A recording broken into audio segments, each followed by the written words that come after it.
All right. You guys can read that. Welcome to the Amateur Radio Roundtable Show, coming to you live from the Ruth Chris Steakhouse at the Embassy Suites in Huntsville, Alabama. We want to thank Kyle Davis, General Manager of Ruth Chris here in the Embassy Suites, for hosting us for this session of Amateur Radio Roundtable. And we all know what a great time we always have here at the Huntsville Ham Fest, and dining at Ruth Chris, hanging out, visiting the bar, having great conversations, and talking about all things amateur radio. Tom Medlin, my co-host, and his wife are there behind the controls, and Tom will be joining us momentarily. It's a great pleasure that I have to interview two of the very, very noteworthy people because of the company they work for. We have Ray Novak and Will Jourdain of ICOM, and everyone knows Ray Novak probably as the Pied Piper of D-Star Radio, and he got a lot of folks in line with D-Star over the last few years. And in fact, Ray's been so successful, he has moved up into land mobile radio, and I'll let him tell a little bit about that. And we've got not a new kid on the block by any means. Anybody who's dealt with HRO in the Atlanta store probably remembers Will Jourdain. Will is now, I wouldn't say he's the new Ray Novak, because Will is his own person and Ray is definitely his own person, right? So we've got a new team at ICOM, and we're going to talk with them tonight about that and what's hot and new, as if I didn't already go ahead and say the ICOM 7300 is hot and new. And we're going to talk about that. Ray, glad to have you with us. Well, Frank, glad to be on here. After 23 years of being on ICOM, I have got to know quite a few people out there.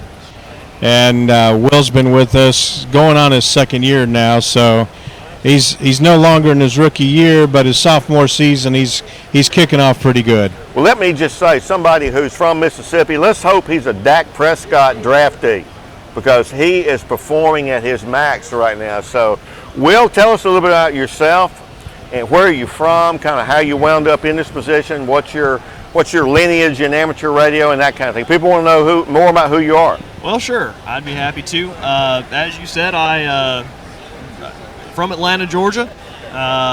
Been in Georgia my whole life, one way or another. Lived there for 26 years now. As you say, I worked for HRO right out of school. Was with them for a couple years, and one thing led to another. Wound up with a position at ICOM, and it's been an absolute blast, I'll tell you that. Traveling around, working shows, working with our various dealers around the country, and of course getting to know Ray better and getting to play with all the toys. Well, you know, there's a parallel here, and I've known Ray for a few years, but Ray started out with another luminary in amateur radio, Martin Jew, working at MFJ Enterprises. I think one of Ray's roles was International Sales Director. And so you've kind of come along and being apprenticed by someone who himself had a great apprenticeship. And so that is, because keep in mind, Ray could have probably gone to most any market in the country to find his replacement in the role that you're in. So it's quite a tip of the hat to the role that you had at the HRO Atlanta store. And, that is a high compliment in my book. HRO's got a lot of great stores. Certainly one of the very best is managed by Mark Holmes in Atlanta. I mean, look, how many ham stores are on a street where you can see 11 different languages on street signs as you go down that street?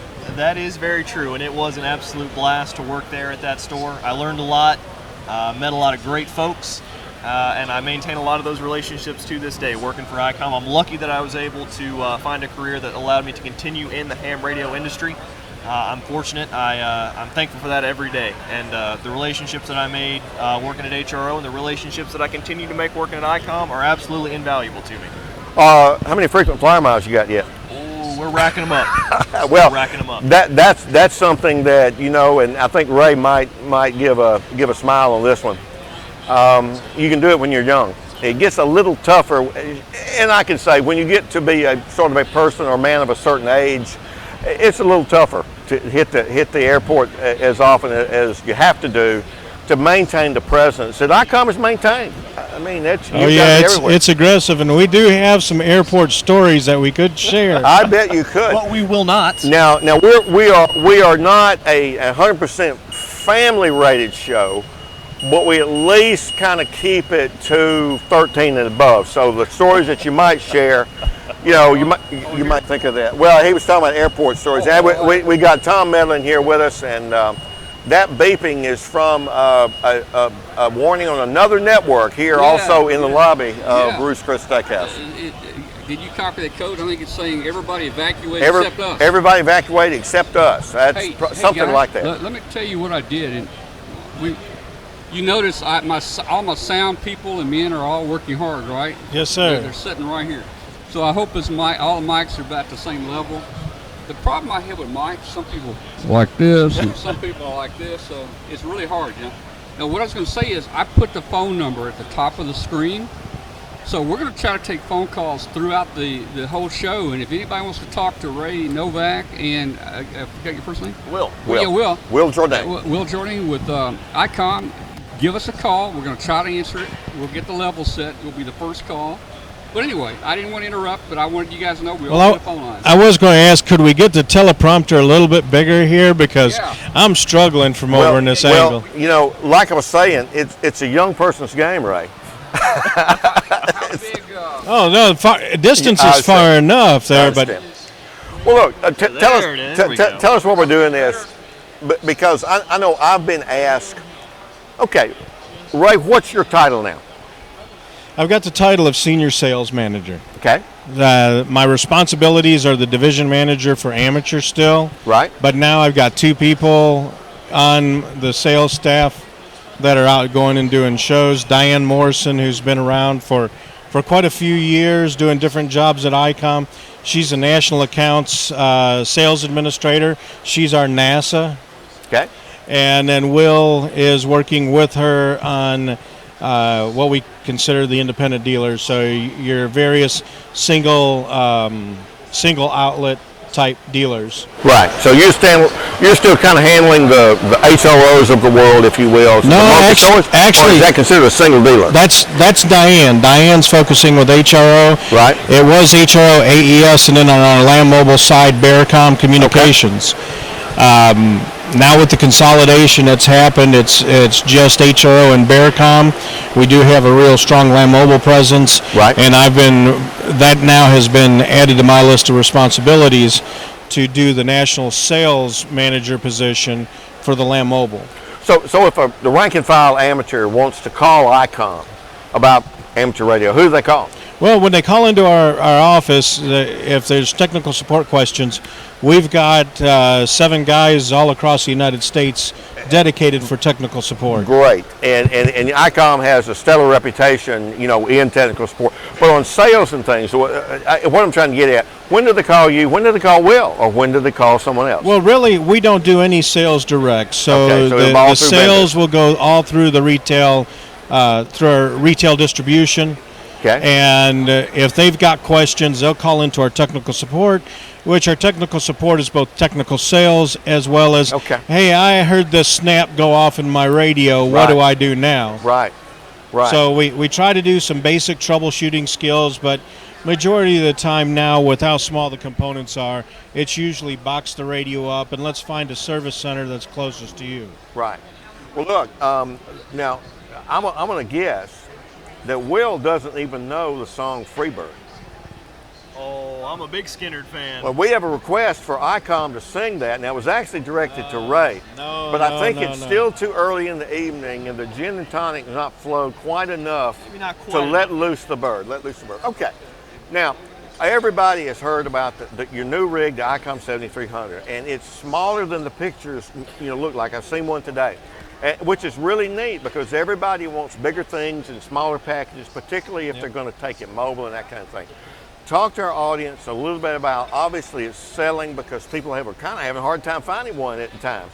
But how is that going in the market? First SDR with real knobs, right? Well, I'm going to turn that one over to Will because that was one of his first projects. We got to see a prototype from Japan in Orlando, Hamfest. And I said, Will, you're the rookie. You're responsible for guarding this radio. What does he do? He turns it over to his dad, and they go put it on his dad had antenna system that he uses for national parks on the air. Right. And what do? They go shoot video of having it on the air and playing around with it. So there was the first podcast that came out of the radio. So we did. We had a prototype from Japan. It was, I believe at the time that my father and I were playing with it, it was still all in Japanese. So right. we were working through that and still having a great time because it's right. a heck of a radio. We took it back to the campsite and put it on an antenna, and we gave it a little bit of a once over that evening. Got a nice little introduction to the radio, and it's been really fun. Like I said, one of the best parts is getting, of course, to play with all the new toys and learn them and get to show them to folks around the country and get to be a champion for these cool new products. So with the 7300, we're really pleased. It's our first foray into SDR technology. It's ICOM's first foray into that field, and we like to call it a standalone SDR because, of course, as it sits on the table, power cable going into the back, piece of coax going into the back. That is all you need. You don't need anything else. Now, there are plenty of other ways that you can use the radio. It interfaces great with a computer, like a lot of the SDRs that folks are familiar with.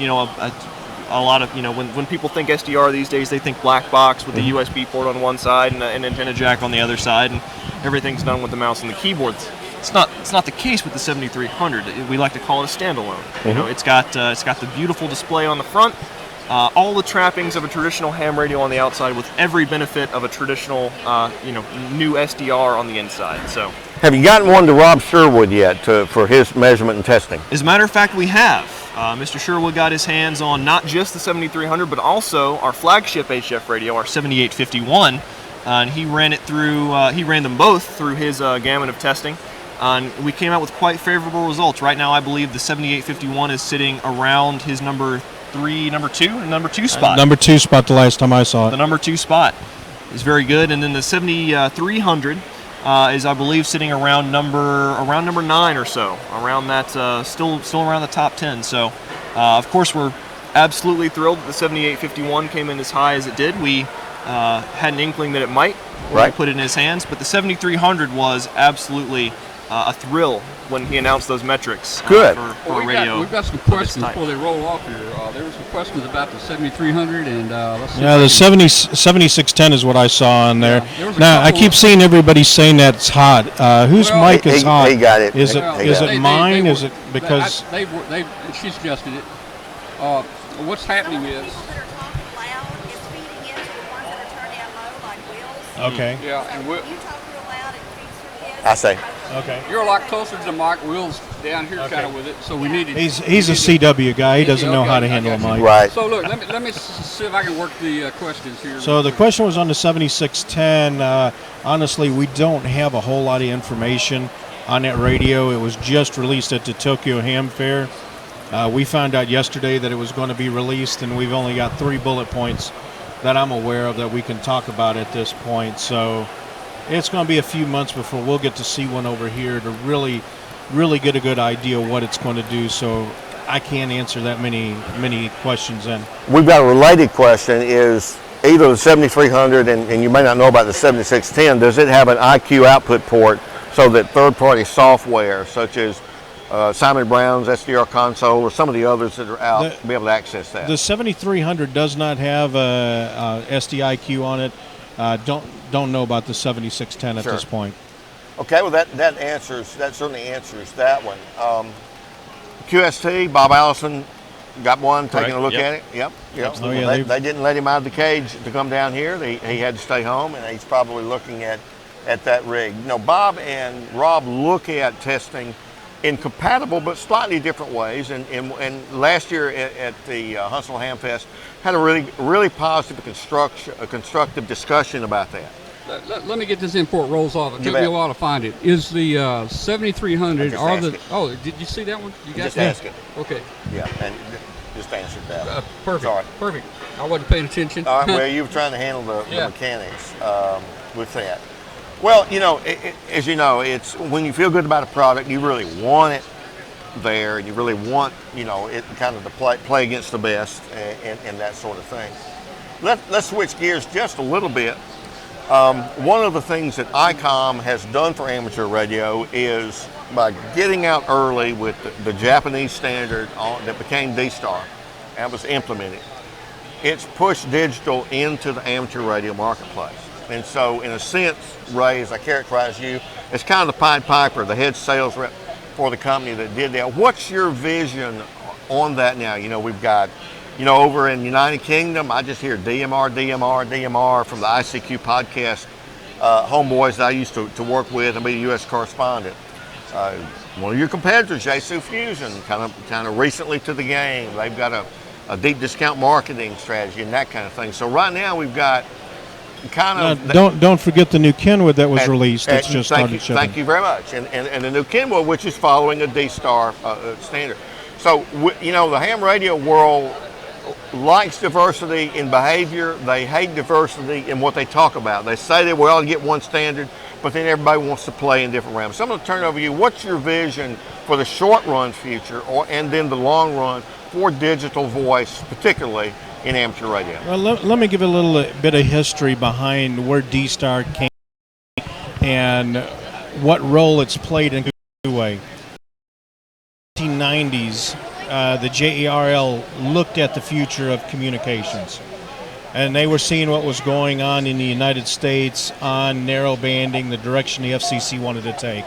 So they looked at the future as being digital, and they thought, why don't we make amateur radio be the leader of that and go to a true 6 1/4 solution?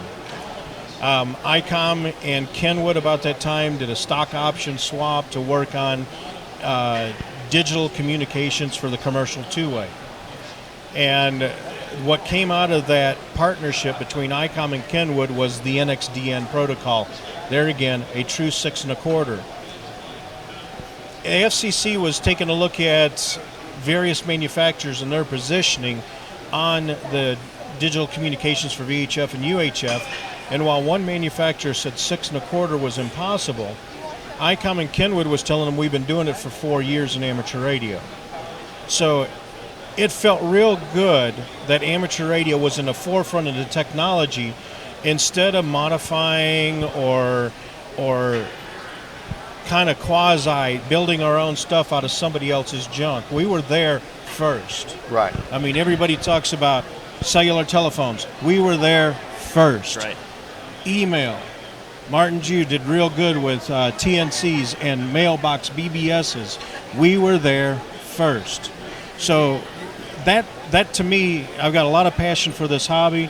I love working at ICOM because I've got a budget that I can use to get youth involved into the hobby, to promote what I love so much about it, and that is 50 different hobbies underneath the one umbrella of amateur radio. And I learned that passion from Martin Jew. Well, Martin certainly has that passion. Let me just briefly amplify that while you kind of reconnoiter with your direction here. Martin is on a board that I have for the Magnolia Intertie Inc., and it's a nonprofit to link some repeaters in Mississippi. But we felt like, as a charity recognized by the IRS and the state, where we don't have to pay taxes on revenue we get, we need to have a charity too. And so our charity is one you probably know about, Ray. It's the largest and oldest orphanage in Mississippi, French Camp Academy. We have 50 kids there, 50, who want to be trained and licensed. They're building 9 new classrooms. We think within 6 months that'll be 75. We've had a pretty strong outpouring, of donations and stuff. So Martin has led that, and he served on the state a children's board for their museum, and he served on boards for boys and girls. So he had a great mentor. I want to compliment both him and you, and through that, of passion for children. Well, he definitely lit a fire under me about amateur radio many years ago, and seeing that 6 1/4 was there. So the reason that D-Star was released as just digital only is so there was a proof of concept that 6 1/4 existed and could exist, and the communications were quite decent through the 6 1/4. So I still see a lot more things coming down the pipeline from ICOM using the D-Star protocol, which is the JARL's protocol. We now have seen Kenwood enter the market with a radio that is of their own branding instead of an OEM product from ICOM.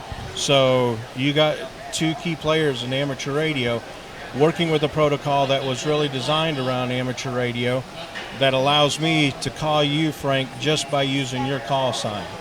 Well, one of the points of confusion, and I know both of you have heard this ad nauseum, it's not an open standard. Let's parse that.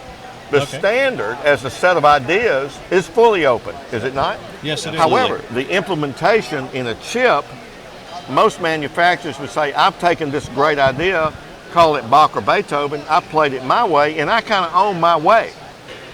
So the realization in a chip is where any sense of proprietariness and therefore licensure probably comes in. Is that a fair statement? That is a chip that's used in every radio digital communication protocol. Right, Whether it's P25, D-Star, System Fusion, DMR, they're all using some version of that chip. Right, they're using the DVSI chip to do that. Yeah. But so someone could take the standard if they could design chips, and there are people out there who are in the chip design industry who are hams who have that technique. So they could take JRL standard, implement it in their own design, and they could make that open. Oh well, there's other companies out there that develop stuff. Whether it's a DV access point or DV Mega, that's doing all the different protocols and transporting that. It's there. The one thing though that a lot of people get confused about these open protocols is the common air interface. What the radios talk to the repeaters and the repeaters talk to the radios as being quote unquote open standard. But when you look at the transportation layer behind the repeater to repeater communications, usually is not. That's why when you take a look at something that's DMR, the different DMR manufacturers' infrastructure cannot talk to each other. Right. So you pick a manufacturer A or manufacturer B. Right. And same thing for Fusion. I mean, they have not released, their Wires X to be open at this point, and have indicated they don't necessarily see that. So it's not unique to it's not unique to ICOM, and it's important for hams to understand where the openness and, if you will, the closedness exists. Yep. No one shut out a D-Star. They can implement it on their own. Right. Let's get the phone number out again. I don't know if people realize it. I got the phone number posted on the video, but it's 901-286-1116. We've got one line open at a time, so if anybody wants to call in here and say hi to Ray, there's been a lot of comments, Ray. They wish you were around when they were a kid, and you helped them get going there. But 901-286-1116. We need to test our phone lines to see if we can hear any speakers right here. So okay. Right. Somebody give us a call, even if it's just for a test. Yeah. So you're doing pretty good with this. Well, one of the things, and I don't want to let Ray continue. So Ray's kind of given a little bit of a vision for that. Respond to this, either of you or both of you. One of the things that I hear a lot of teeth gnashing by the rank and file ham clubs who buy repeaters and put them up is it's putting them together and linking. And one of the things I've admired about D-Star is there has been a way to open, if you will, the trust mechanism. Because, we have, by FCC Part 97, we have to certainly protect who can get into these systems, right? And so when you've got a trusted database server of who can pass traffic there, that's a necessity. It is, but it goes beyond just what our rules and regulations. You have to start thinking as a global community. We ran into a situation where there was some experimentation. I get a phone call from my counterpart down in Australia that said, Ray, we love everything that's going on in the reflectors and things like that, but we're running into third-party traffic, and that's illegal down here in Australia. Right. So after talking to a few of the developers, well, we can regulate that. We have some protocol programming. So yeah, the registration of the D-Star on the D-Star system is a pain, but it's that, as you said, that level of verification. It's almost like when you check into a hotel, you no longer can just whip out a credit card. You must show an ID to prove who you are. Right. Well, you take into consideration the rules and regulations of every country, and you design it around the most stringent rules, and then everybody can play. If you made it for the ones that are the most open, then you really make it where it's in a very finite area then.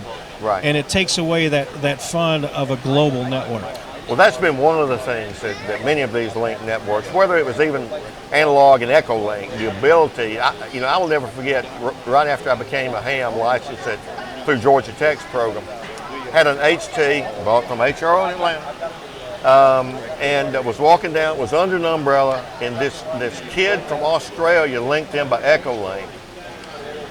I don't know who was more tickled, me or him, to talk to each other, and I'm standing out by the Trinity Washington building in Atlanta and pouring down rain, and I didn't want to go in because I knew I'd lose the signal. And wow, I mean, that is truly something that's not totally unique by amateur radio, but as someone else said, try dialing a random number on your cell phone and just strike up a conversation with someone. And that's something that you never really lose, I find, or something that you never, that I never lose at least, making a contact, hitting, a couple days ago, Venice, Italy, for instance, that's, by DX standards, a paltry little hop, but, in a parking lot, working, low power with a, cobbled together antenna, that's pretty exciting to do. Well, and if it was on a cell phone, you might get them to say, but nah, family show, sorry. Or they remember the days of, do you have Prince Albert in a can? In a can, you better let him out. Yes, sir. That was the old Is dialing. Is your refrigerator running? Yes, sir. Those are some of the issues, not to cut you short, but those are some of the issues that we probably should be struggling with, probably should be debating in a civil manner, of course, but those are some forefronts that are being pushed by many of these different implementations, and we'll see where it goes, but certainly ICOM was the leader to kick this off. It's been real fun to watch what we've talked about, some different rules and regulations, because over here we get to enjoy dstarusers.org, so we could see the call signs pop up and it gives information. Exactly. And I've got some friends of mine who they were just using the stuff that was just coming through through the gateway over the protocol. It's basically a database, and was publishing it on the internet. Well, some of the guys in Europe, you can't do that. That's violating our rules. Right. So, being the computer software programmer from our neck of the woods out there in Kirkland, Washington, all he did was block all the IP addresses from that country. So, and see, this is where non-hams who understand IP protocols can really help hams become educated. Glenn Popeil has just finished, he doesn't like to call it the mesh book, but that's what everybody else calls it, HSMM mesh. And that's all about IP protocols. Oh, yeah. That's all about that. And so this kind of attraction to those, whether they're in the academic computer science community or they're self-taught computer science folks, that's where it makes stuff great, because they can really, really help us. Look, we have held you. What would you like the folks to know about where ICOM's at today? I know we talked about 7300 and new rigs. What are each of you the most excited about that you can tell us? I know things you can't. Well, for me, Ray touched on it a little bit earlier, talking about amateur being at the forefront for ICOM. We're a fairly unique company in that we do have divisions that span across all facets of radio communication. So amateur, of course, right. Aviation, land mobile, marine, so on and so forth. For me, one of the most exciting things is getting to be the representative for the products where a lot of this new technology is forthcoming, is tested, if you will, is implemented. It's where we prove things are possible. We're the experimenters. Yeah. We are the ones who take these technologies. The original hackers. Exactly right. Correct. We're those guys, and so they put these new technologies in our hands, and they say, "What can you do?" Yeah. What can you do with this? It's cool as it is now, but how can you make it cooler? Right. Find the things that we haven't thought about. We designed it. I'm trying to get you to talk closer to the mic. We've designed this technology, but we're going to put it in your hands. We're going to give you a little bit of rain and impress us. And, that's just so cool to be able to do. Ray, you've kind of evolved in your career, moved up. What excites you now where you are? What I'm having fun with right now is earlier this week I was in Orlando for APCO, the Association of Public Safety Communications Officers. We had a vehicle in our booth that's MCOM-1. The owner of the vehicle brought it up here to Huntsville. And it's just been incredible to see the number of hams that are in the communications world, period. And it was interesting. I would talk to all these different hams at the Ham Fest. And my boss would see somebody from a state that was working on their statewide system, and he would introduce himself, and then I would go, hi, and go, hey, Ray, we see you on Amateur Logic TV all the time, or Ham Nation, or even on W5KUB. And it's just great to see hams out there doing stuff with the passion that they have about the hobby in their everyday life. So what I eventually want to see is the curriculum, the STEM curriculum, identifying what we do in RF, because it's more than just ones and zeros and propagation. It's science, it's physics, it's human interaction, it's social media, it's social studies. It's all of that wrapped up into a hobby that we have a lot of fun with. And my boss goes, well, do you know who that is? And I go, well, that's call sign so-and-so. Oh, how do you know him? Well, he went on this expedition. No, do you know who he is? And then finally he goes, no, he's so-and-so at this company or at this state agency. And there again, it comes back to that passion, and it's something that we've done in our marketing that for the last 4 or 5 years of For the Love of Ham Radio. See, that's with our French Camp project. We have kids there, some of whom are just day students, but a lot of them have had the worst curveballs thrown at them. Much worse than the Major League batters see. And so we think by introducing them to this great amateur radio fraternity, wherever they go in the future, they will have that secret handshake, not so secret perhaps, but that kind of fraternal handshake about amateur radio. Now, we know your passion. Now, I want to give you an assignment. You need to work on your boss, because we've got a company starting with a Y and a company starting with a K have made donations to us for the station at French Camp. And this guy named Bob Heil sent us a microphone. He might have been sending us a message because he had it wired for an ICOM transceiver. So if you guys want to impact those kids at French Camp, you think about it, let us know. We'd love to have them get exposure to ICOM. And the reason Bob probably did that is we're usually on the forefront for things with kids like that. So right now, what I'd love to do is not only a 7300, but also a D-Star repeater to get them on the air and D-Star to see what the world opens up for them. We have a tower they use for an FM radio station, and we've got the 600-foot platform. There you go. So you just follow up. And you got a bunch of these witnesses right here. Here. All right. I'm still cool. I'm a former college professor. You heard it here, folks. Listen, we want to thank you for being here. And we have our next guest. We want to kind of move them through. And so we were kind of the opening act? You were the opening act. That's right. Look, you saw what they did for the Olympics, and that's what you were for us. The opening act. Well, everybody knows that the opening of the Olympics is the grandest spectacle. Yeah, it probably is. Hey, look, you guys, if you go get a drink or something, get something to eat, we're going to be here till 10 o'clock or until they run us out probably. Come back by. There'll be a new group watching. I don't know if you guys have been following any questions. I've been kind of busy behind the scenes here. And Frank's been doing a great job here with you guys. And well, right now the chat room's kind of going to Pokemon. So Pokemon, okay. We must have bored them into Pokemon. No, what I don't think so. Them to is this little thing that looks like this, and you go poke it, and there's lots of little Pokemons that come out. We call them Hornets, but All right. Well, I think we've got. We got our next guest here. Thank you. Yeah, so we got much, Rich Will. here. We hope we helped introduce you. Get out of here, Rich. And Ray, thank you, and just follow up with us about what we can do. Great. Listen, sir, I can slide over, and you can have this one.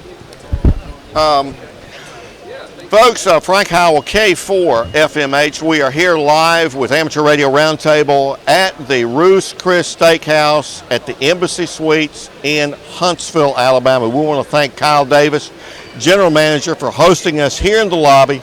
We got a lot of folks kind of coming by. A lot of them are hams and a lot are non-hams. They wonder what in the coyote are we doing here?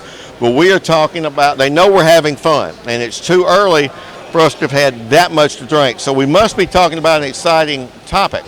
I have here on my right, your left, the editor of CQ Magazine.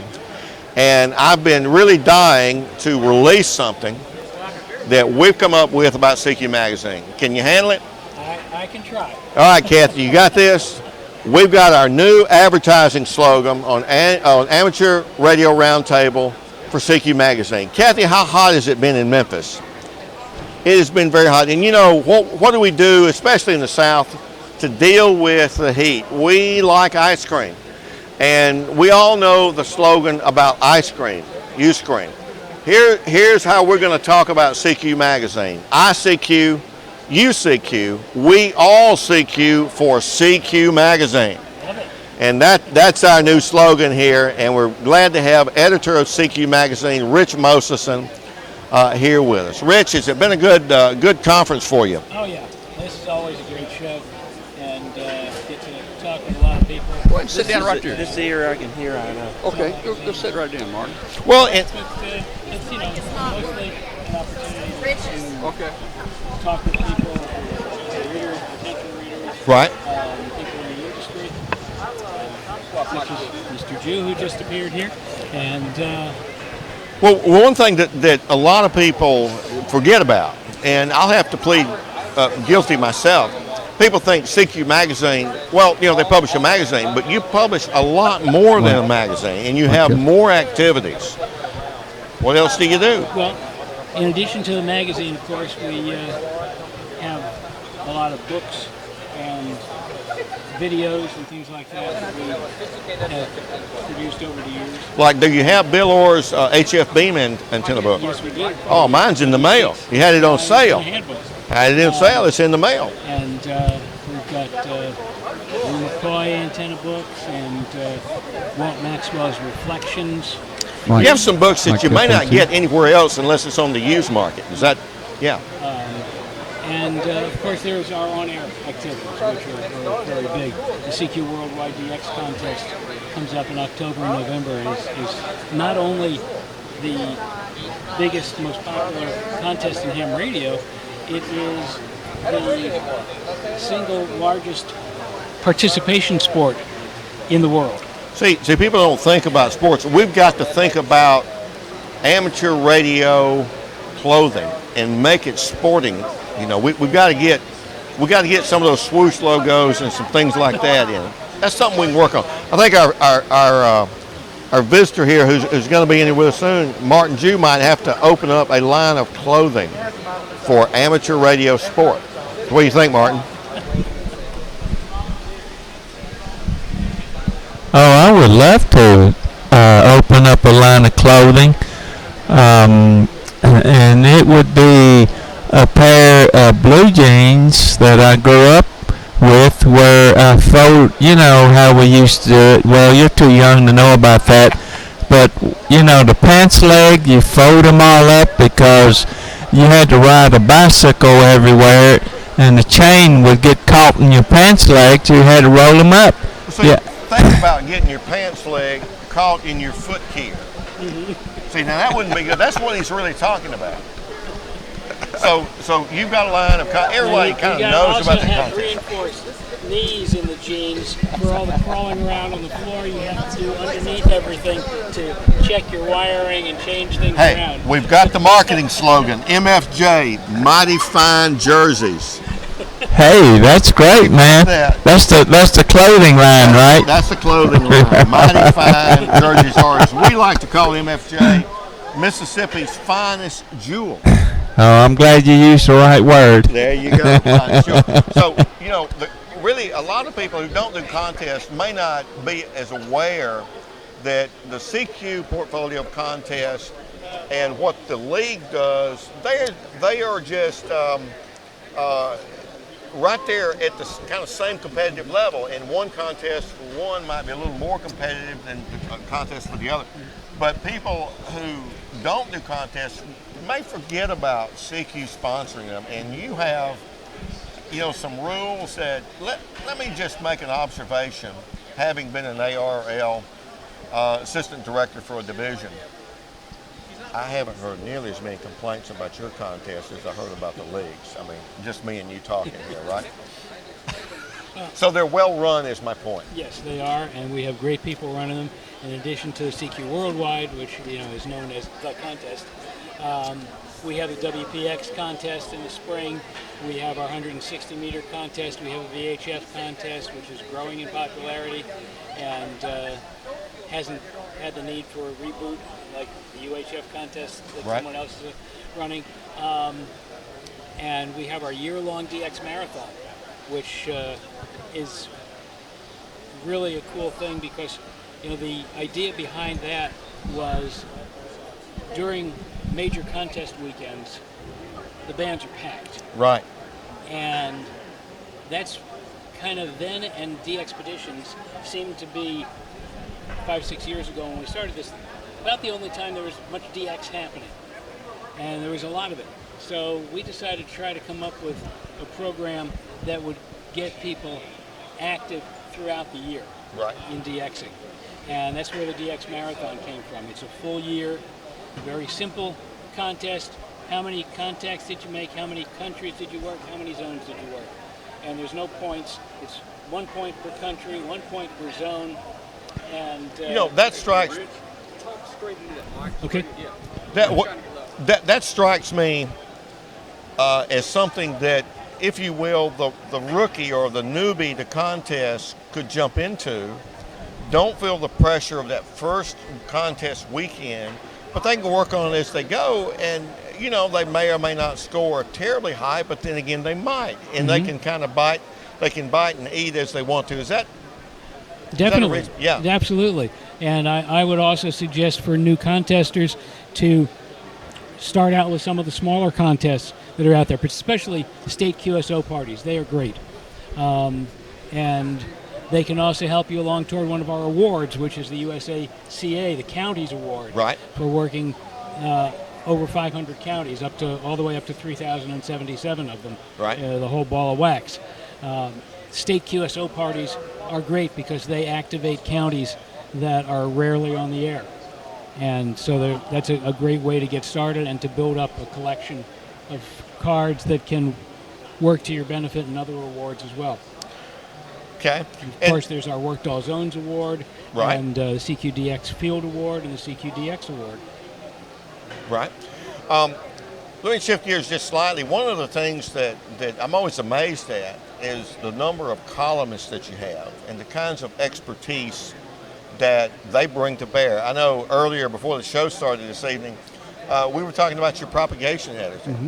And tell us a little bit about him. And I'm just so impressed with his technical knowledge and how well he writes.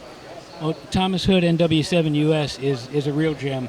He really has a tremendous love for the science of propagation and an understanding of it and a willingness to share that knowledge and information with our readership and beyond, because he has a lot of stuff that he does himself online as well. Right.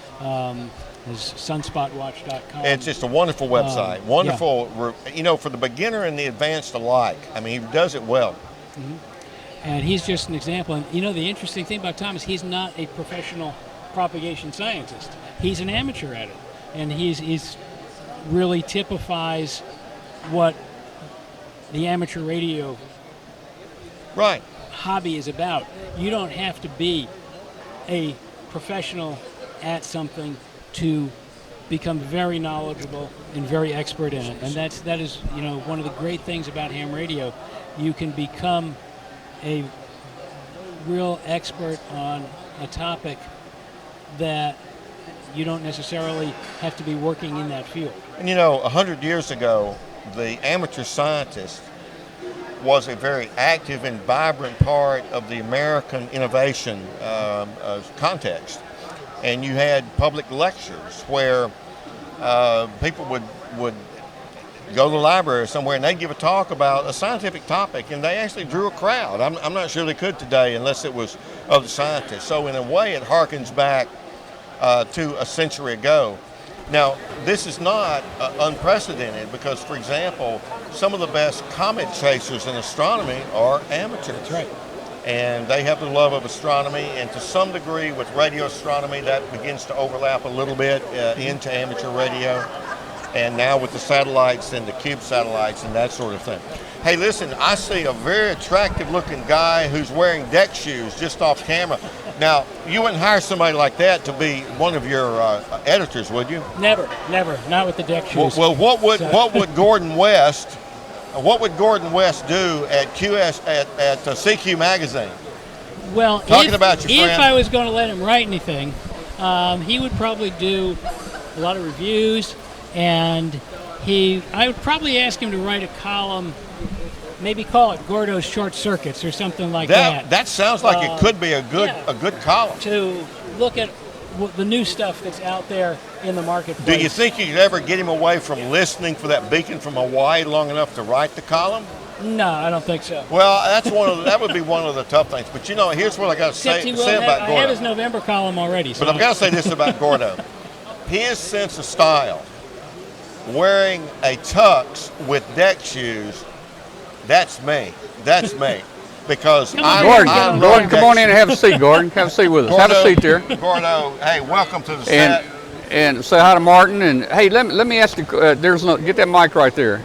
Wow, welcome Okay. to Huntsville. Just for you. I see. I've got one. Oh, everybody's got one. Okay. I saw so many great exhibits, but probably more important than the exhibits and maybe all of the great flea market was just the integration of the volunteers to pull this off. So give your volunteers 100 extra points because it was meticulous all the way to backing up the MFJ trailer rather than knowing it couldn't make it around the circle. You folks really had this ham fest absolutely nailed. Gordo, I don't know if you heard it, but being one of the CQ editors, no, I have a lapel line. All right. Being one of the CQ editors, we announced our new advertising slogan. I don't even know if we're going to get tonight. I CQ, you CQ, we all CQ for CQ magazine. I CQ, Hey, let me ask you a question. We all CQ for CQ magazine. Now, have you shared that slogan before now? Because I've been in and out working on stuff. I announced it. Kathy was reading me in a while ago. We announced So that. you did it, huh? Okay. I know that once Gordo gets what I hope is a good slogan, he doesn't forget it. So No, I don't. Let's see. Ice cream. Let's see if Gordon can. Let's see if he can repeat it. All right. He just did. Did he? Do it again. Give your best rendition. Ready? 1, 2, 3. I CQ, you CQ, we all CQ for CQ magazine. Period. Boy, I'm so confused now. Yeah. How'd we do? That was pretty All bad. right, we've got a call in for him. Oh, do we? Okay, click that little green button up there. All right. Click it. I do have something new for And those let's of you in see, the audience. Rather than watching talking heads, who's on the we've phone? introduced Hang on a second. some Who we got props on the that I line think here? he'll enjoy. So hang on. Let me go. You may have to turn that speaker up. Get that speaker and who we have on the phone line? You're our first caller, and we have not adjusted the phone line yet. Hello. Still having a little problem. Still having a problem hearing you? Can you hear the person at all? No. Okay, let me. Let's work this one out because this is our first call. All right. All right. So the person on the A phone. little technical thing. I think in theater they say, "Do not pay attention to the man behind the curtain." Let's see. Or in front of the camera. In some cases, with some of the bloopers that have happened on TV lately, they have to say that. Do not look in front of the camera. All right. The person on the phone, say something. Say something. It was working a minute ago. I tested it a while ago, and it was working fine. Yep. Obi-Wan Kenobi. I love this. All right. I don't know if we still have the person on the phone or not. Phone line's turned up. Yes. All right, we are here live at the Ruth Chris Steakhouse in Huntsville, Alabama, at the Embassy Suites, and we are kind of reconnoitering here. We're having kind of guests come in as they finish dinner. We've invited them to come by. We're talking with Rich Moseson, editor of CQ magazine, and we've got two other luminaries. We've got Martin Jew, and Martin has announced the idea for a new radio sport clothing line, and it was named on a chat room Mighty Fine Jerseys. Whoa! What, do we have pictures of that? We don't, but we're going to have to get some. Oh, yeah. No. It's based on how all of us grew up who wore blue jeans and rode them up on their pants legs, and when we were riding a bicycle, the chain wouldn't catch it. Wow. And you like design this yourself? Oh, yeah, that's easy to do.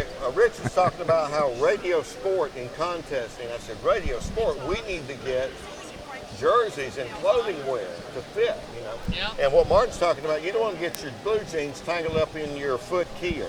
Yeah, you know. Look, people, we are now almost, I'm feeling a little bit like I'm getting into a pickle. And what I mean not by quite the pickle. No. Tonight, folks, we thought that we would do an illumination of Martin through both parallel circuits as well as series circuits. And you all know about series circuits. Any one thing that occurs in a series circuit and you're like off the air. Well, Martin, you're on the air with this. If you'll just sort of hold that. Okay, was that series circuit or serious circuits? Oh, I don't know about this. I wouldn't hold that. I know. I got it up here. These two Here it goes. Touching what type of circuit, open or closed? Open. I'll have to open my mouth to. we're going to have to open our minds. There we go. So when we make the contact, only Martin Jew would do that. But the question is, what would happen if we had them all in series? So. But wait, the light stayed on. That one. No, look at this. There's a savvy ham. He's not touching the wire. He's touching the insulation. But it stayed on. It stayed on, Rich, Gordon. You can trust me. No, I know you too well. Right, there you go. And if you hold that with your right hand. And the wire, not the insulation, the wire. This is a fun. There you go, Mark. No, you touch it. I'll you hold your mic for you. I'm passing it down. Can I hold it? Right, Can I do it? Hang on down. Oh, does he need to hold it? Bring her on over here just for a second. Okay. No, I need the wand. Oh, you want the me magic the wand. wand. We're just going to switch it out. What do we? I think it's just. Okay, now you're on. All right, now Okay. to complete a series circuit, they must join hands as saluting as longtime hams before this experiment. I got to touch the wire and Yeah, let me hold your mic so we won't This get is a ground in the parallel circuit. electrocutor here. Excuse me, a series circuit. Oh, now this is not bad. Oh, wait this a minute. is Let's do not this bad at all, but not anywhere near the top. So, Rich, would you just Martin has drop those? Yeah. If you'll, someone will. Let's drop them into what appears to be just a little Try to bit of answer- juice hey, here, and let's just check. Frank, try to answer that. No, hold that, Rich. We're going Hold to it. send Yeah, it's like this. We're not going to send We got a hand keyer. It's a hand keyer. Hang on, we just went off. There, okay, we're back on. Stand by, caller. Hi, we're back again, and what you missed is we have no idea because you missed it. How'd I do, Tom? We have Is a that new good? hand keyer. Oh, now this is good. They're doing Oh, look at that. ICW, intermittent CW. Oh, do it again. Do it again. Okay, do it again. Do it again. Do it again. I'll read Ask it. everybody. Now get Tom in the circuit as well. Oh, look at this. I got it. Wait. All right, Tom's got it. Yeah. Wait a minute. You see how important code is? Yeah. Those of you watching?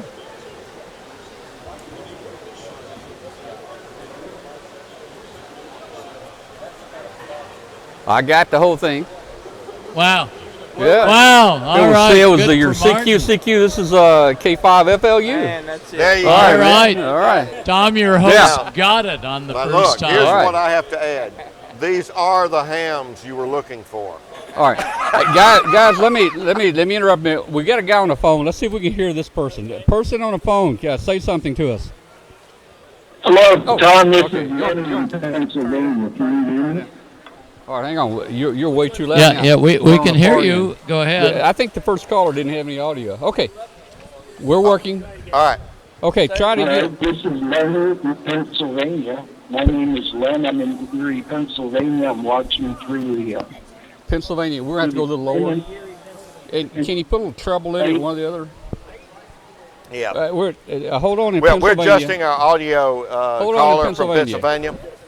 Give us a test. All right. Give us a mic test from Pennsylvania. You want to do, and I'll give you audio when you want. Where's Bob High when you need him? Yeah. Okay. You're a little better now.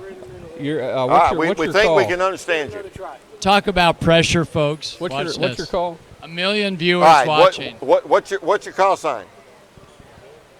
Hello, W5KUB and the group, the nasty group. This is N8 Alpha Delta, November 8 Alpha Delta. My name's Len. Len. November N8 Lenny, and I'm Right. at Erie, PA. Very good. All right. So you're calling from Pennsylvania. You're watching this crazy show right now? Do you have a question for one of our guests? Yeah. I'm watching it through YouTube, of course. The YouTube link, and the video is excellent. The audio is terrible, unfortunately. The audio's terrible. Everybody's at different levels, including me, probably. Well, this is Martin, K5FLU. Did you copy the video instead of the audio? Did you copy the code, Martin Did is you asking? copy the code on video instead of the audio? Go ahead. Over. There's a problem with lag, though. There's a definite lag between the audio that I hear through the internet and the audio from my telephone. Yeah, hey, there's going to be about a 20 to 30 second delay between our show and what's Just live great. here. So if Right. you're trying to listen on the show to the phone call, that's not going to work. You We're need to watching be on the the phone. master Right. giving us more. We're having a No. delay because, we're trying to keep this family friendly. But I know Martin and Gordo have been enjoying themselves during happy hour, so we have to have a little bit of a delay.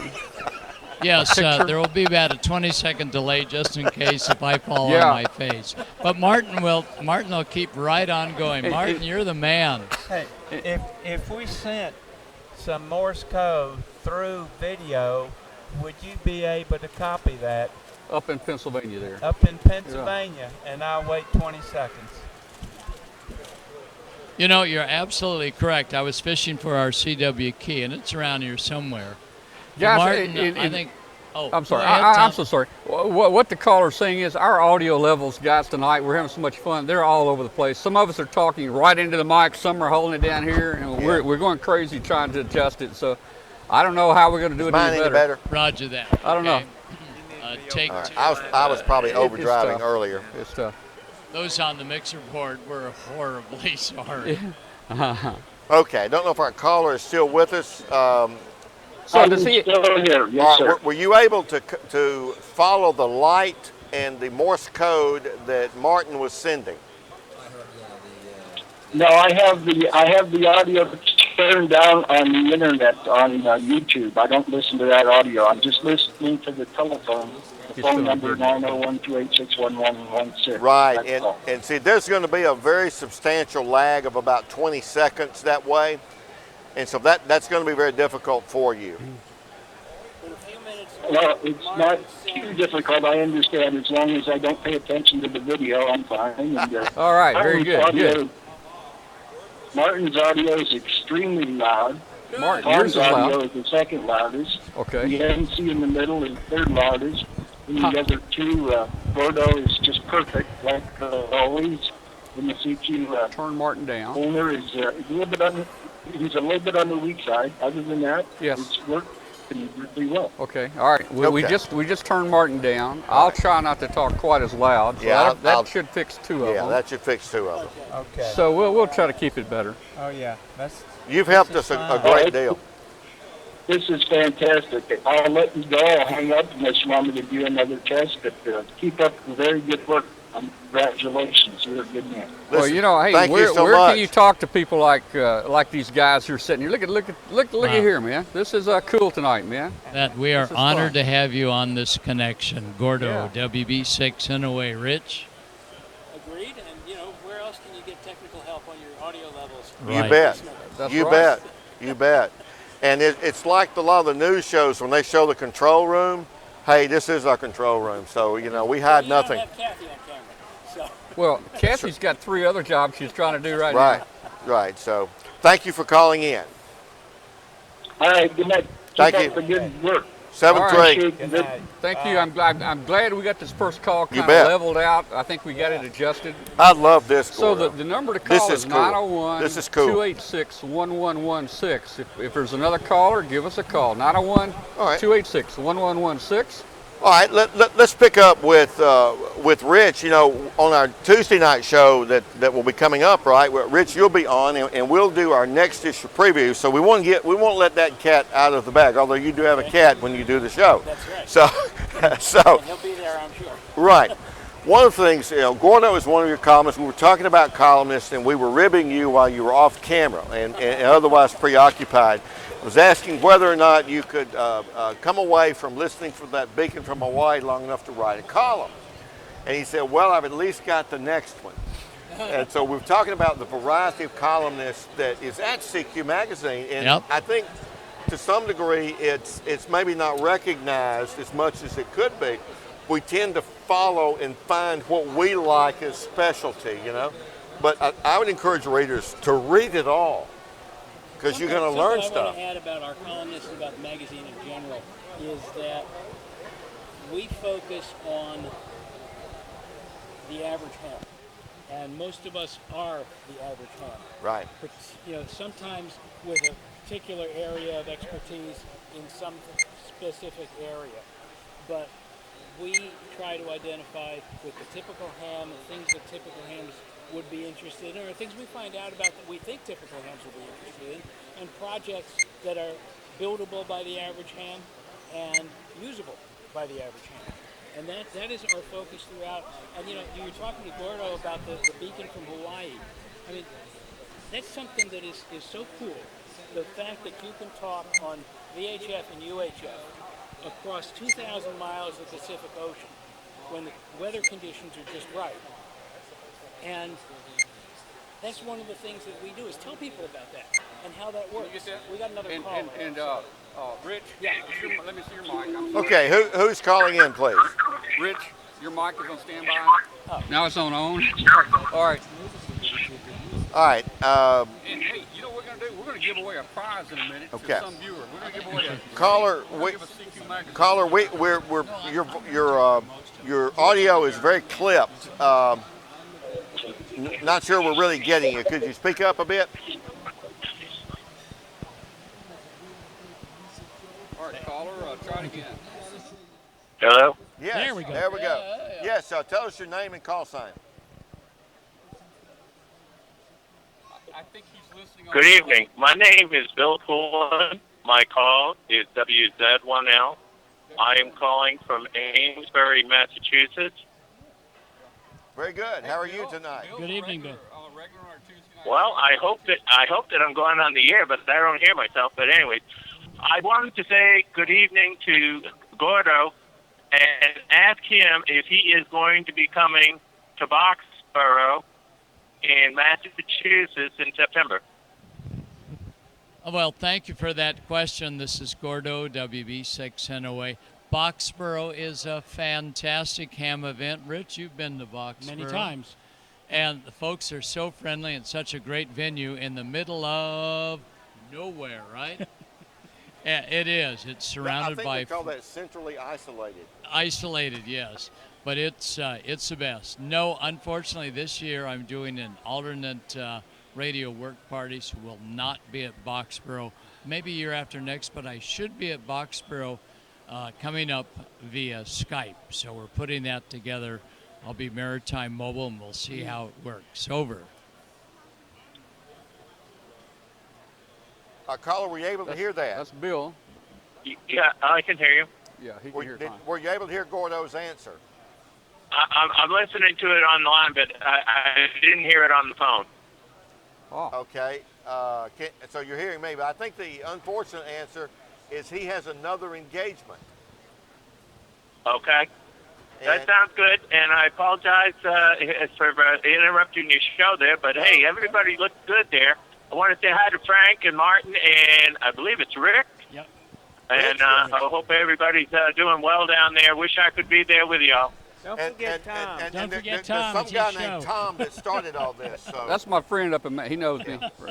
Bill knows me. Well, listen, thanks, Massachusetts, for calling us, Bill, and thank you for being a regular viewer of Amateur Radio Roundtable. I'll say once again, we want to thank Kyle Davis here, General Manager at Ruth Chris Steakhouse, for hosting us so fabulously here at the Embassy Suites in Huntsville at the Huntsville, Alabama Ham Fest. We've got a bunch of luminaries that are relatively new ham like me, licensed in 2010. I would have never imagined I would be hanging with my homies like Gordo and Rich and Martin. And we want to pick up with what we've been talking about with CQ Magazine.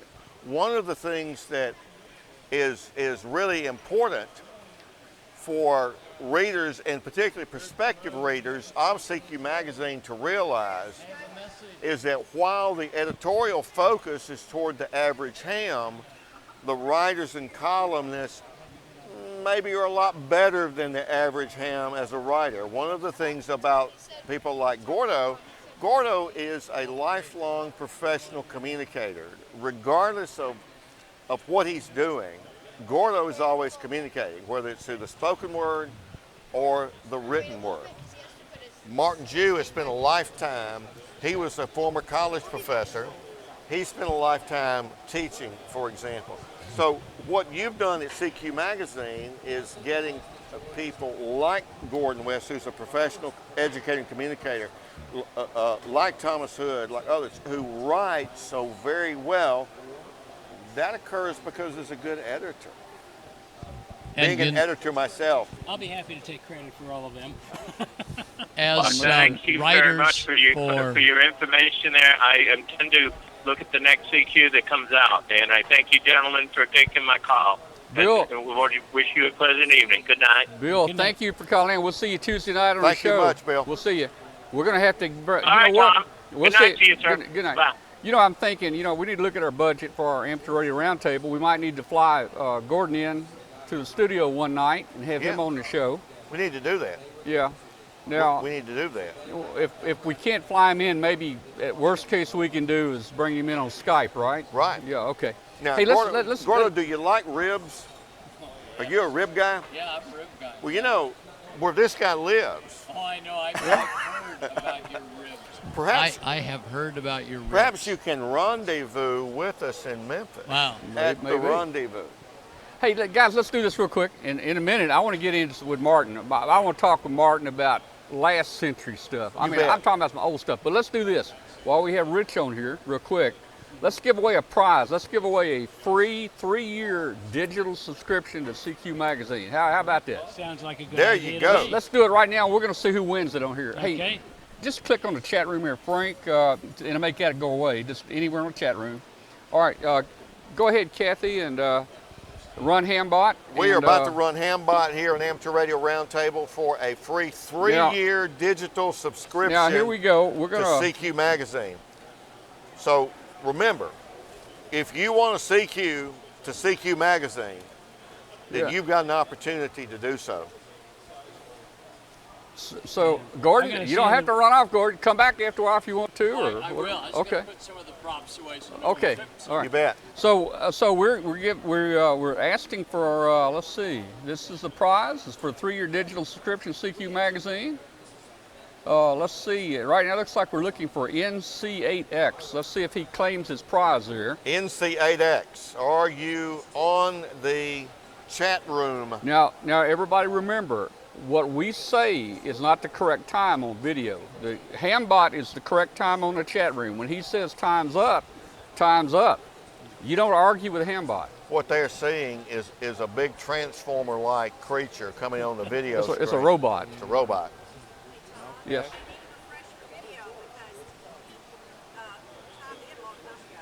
Who did? What? Oh, we've already had a winner? Are we not at the bottom down there? Or did we get a winner? Let's see if we got a winner. Yeah, we're at the bottom. Not seeing it here. Well, who won? WC8X? NC8. I mean, NC8. Yeah, there he is. He says thanks. Okay. There you go. It just popped up. November Charlie 8 X-Ray. You are the winner of a 3-year digital subscription to CQ Magazine. And we thank you, Rich, for the donations of the digital subscription that we're giving away here. I just want to point out, for those who are not familiar with our digital edition, that it is particularly great on a tablet. It's really optimized for that, and you can just flip between pages. And to me, the really cool thing about the digital edition is that all the hot links and the articles and the advertisements are live. And you didn't come right back to where you were, so you don't have to go find yourself again. That's right. I love that. Cool. You read an ad for a product you're interested in, and you want to find out more, and they've got their website listed there. You just touch it, and boom, you're at their website. Very and good. You find out more about the product. We'll have Rich Moseson on again Tuesday night on a regular edition of Amateur Radio Roundtable. Rich, I want to thank you for being here with us, sir. My pleasure. And it's glad to have you on once again. And we will see you and your feline companion Tuesday night. Okay. All right. And also on our show Tuesday night is the Lieutenant Governor of Kentucky. Lieutenant Governor of Kentucky, who's an amateur radio operator, and we want to tease folks because they want to be there. I'm going to turn it over to you, Tom. Yep. I'm going to give you and Martin Jew the set. Oh, okay. And I'll be slightly off camera. Okay. All right. And if you can round up the next people or work on that. I'll do that. So I'm going to move over on that side, Martin.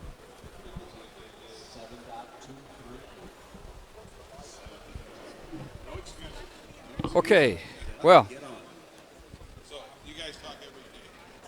all right, so Martin, how you doing, Martin? Oh, I'm great, Tom. Thanks for inviting me on to be on your show. This it's been a great ham fest, and you're a wonderful contributor to the whole world of ham radio. Let's do an audio check, Kathy. Check his mic and my mic. We again apologize to our viewers out there. We have so many different mic levels that are happening here. We're trying to get them under control. Oh, I understand. Is it Martin? all okay? Hello? Okay, a little bit higher? Is that okay? There we go. Okay, great. All right, there we go. Martin's better. Bill said he can't hear you, but when you put it up there, you know. Okay. That's one of those higher mics. You got to talk straight into that thing. Oh, okay. All right. Okay. Well, we got Mike up in Canada. He thinks audio is good now, so we can continue. Mike is our expert on audio. Okay. He reports back to us. We pay him a lot of money every month. Okay, Mike. Thank you, man. Watch our audio. Thanks for watching the audio here, Mike. Good to hear from you. Well, you know, Martin is the founding father, just like George Washington and of MFJ. And boy, you've really expanded it over the years. Let me see if I can name you companies. Yazoo. No, I'm not Yazoo. You try to maybe you'll buy Yazoo. Which it was. It was. Yeah. Let me start over. It's been a long day. Let's see. You got Ameritron. You got High Gain. You got Cushcraft. You've got Vectronics. You've got Mirage. And of course MFJ. And MFJ. Man, and your catalog is full of products, man. There's probably not many ham stations around that don't have one of your products in there. Well, we have close to 3,000 products, and it's all in a 140-page catalog, which you can get just by calling us or requesting it on the internet. Well, and you started this whole thing when you got out of college. You started this whole business in a hotel room, didn't you? Well, yeah, we did. It started in my apartment, but when we were able to afford a place different from my apartment, we rented a room in a hotel room in Starkville, Mississippi, which was a room that no one else wanted. It didn't have any bathroom. It was just in terrible shape, and we paid $16 a month, 50 cents a day to rent that room, and we did everything there. Etched the PC boards, drilled the PC boards, everything. And you did all from a hotel room, and you even etched.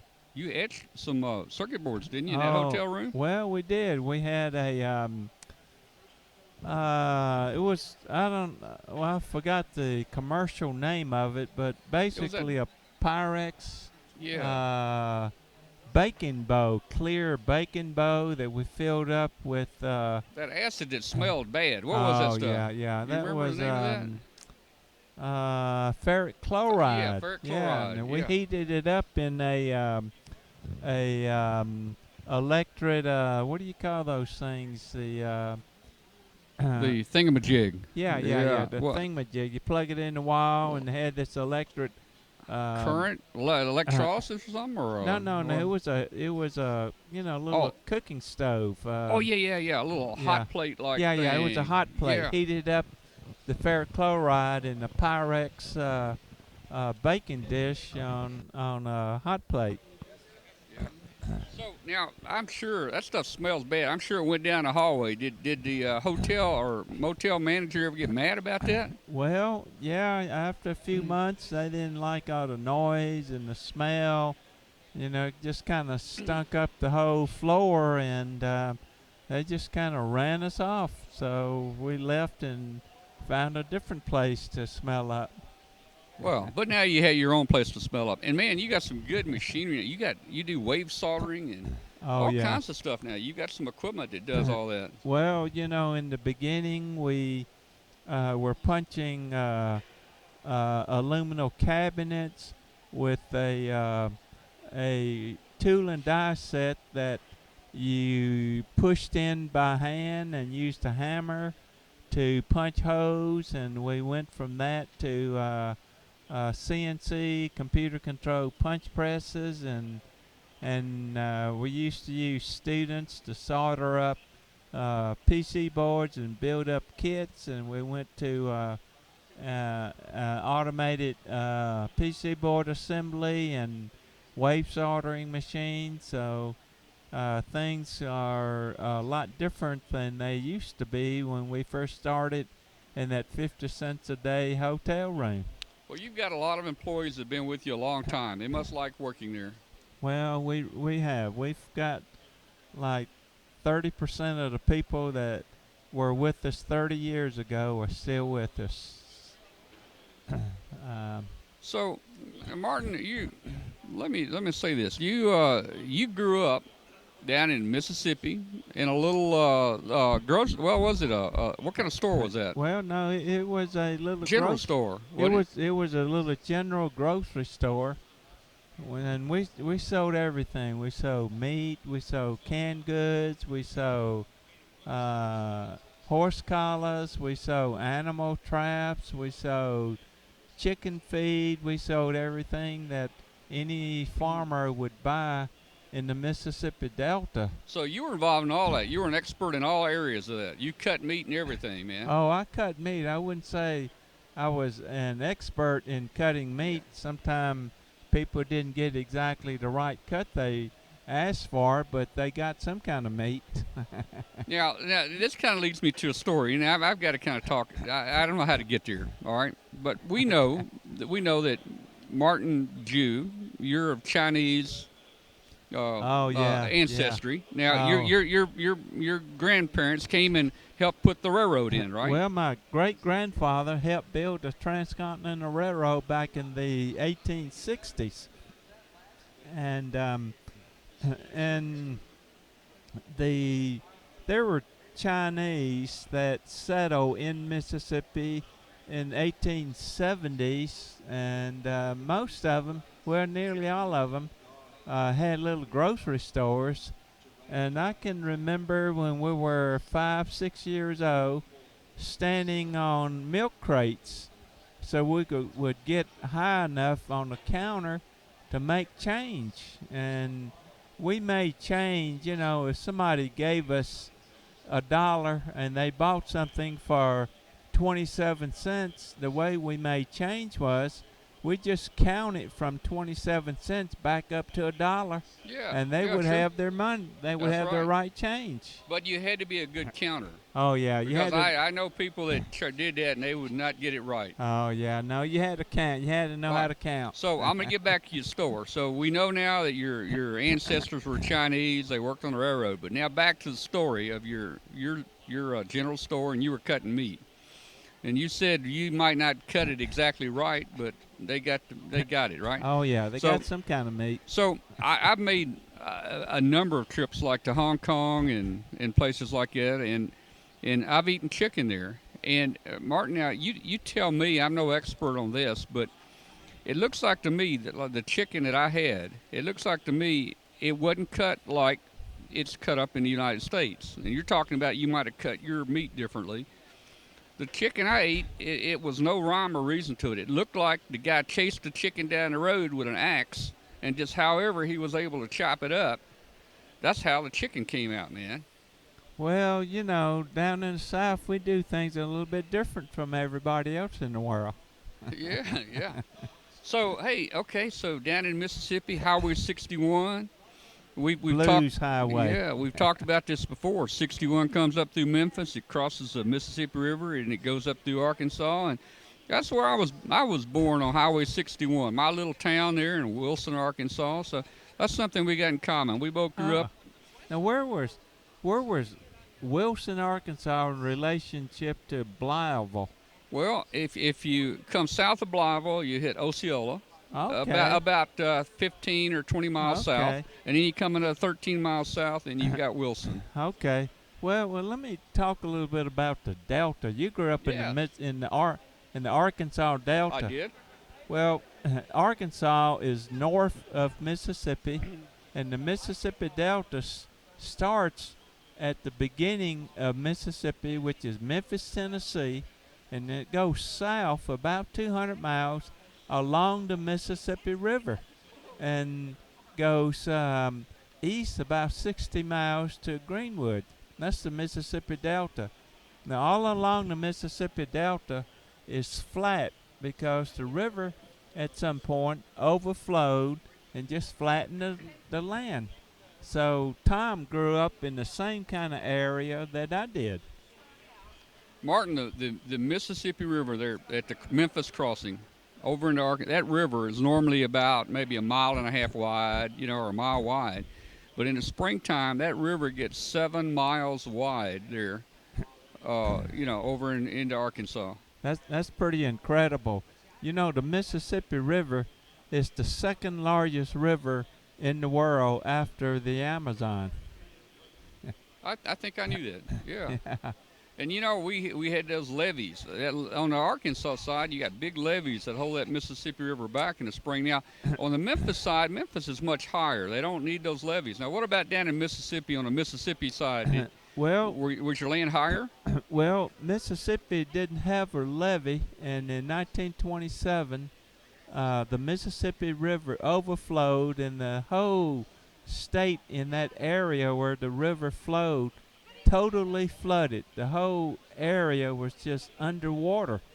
But after that, we built a system of levee, and it has never overflowed like that again. Well, it has. That levee has definitely held that water back, and I'm amazed, man, how high that water gets on that levee. It's just a lot of water. Oh, a lot of water, but when that ice and snow starts melting and it all comes down this way. Oh well, that's where it came. We're down in the South, and everything flowed toward our way. But one of the big advantages that we had was that when it overflowed, it made our land very, very fertile and rich, and because of that, in the area that I grew up in, cotton was king, and everything was based on cotton. So during that period, we were the king of cotton during that time. And we were too. In fact, the little town I grew up in was owned by one man, Robert E. Lee Wilson III.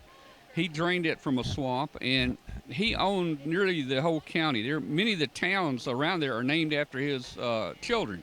Wow. Like Armorel and Dice and those places, or Murray, those towns like that.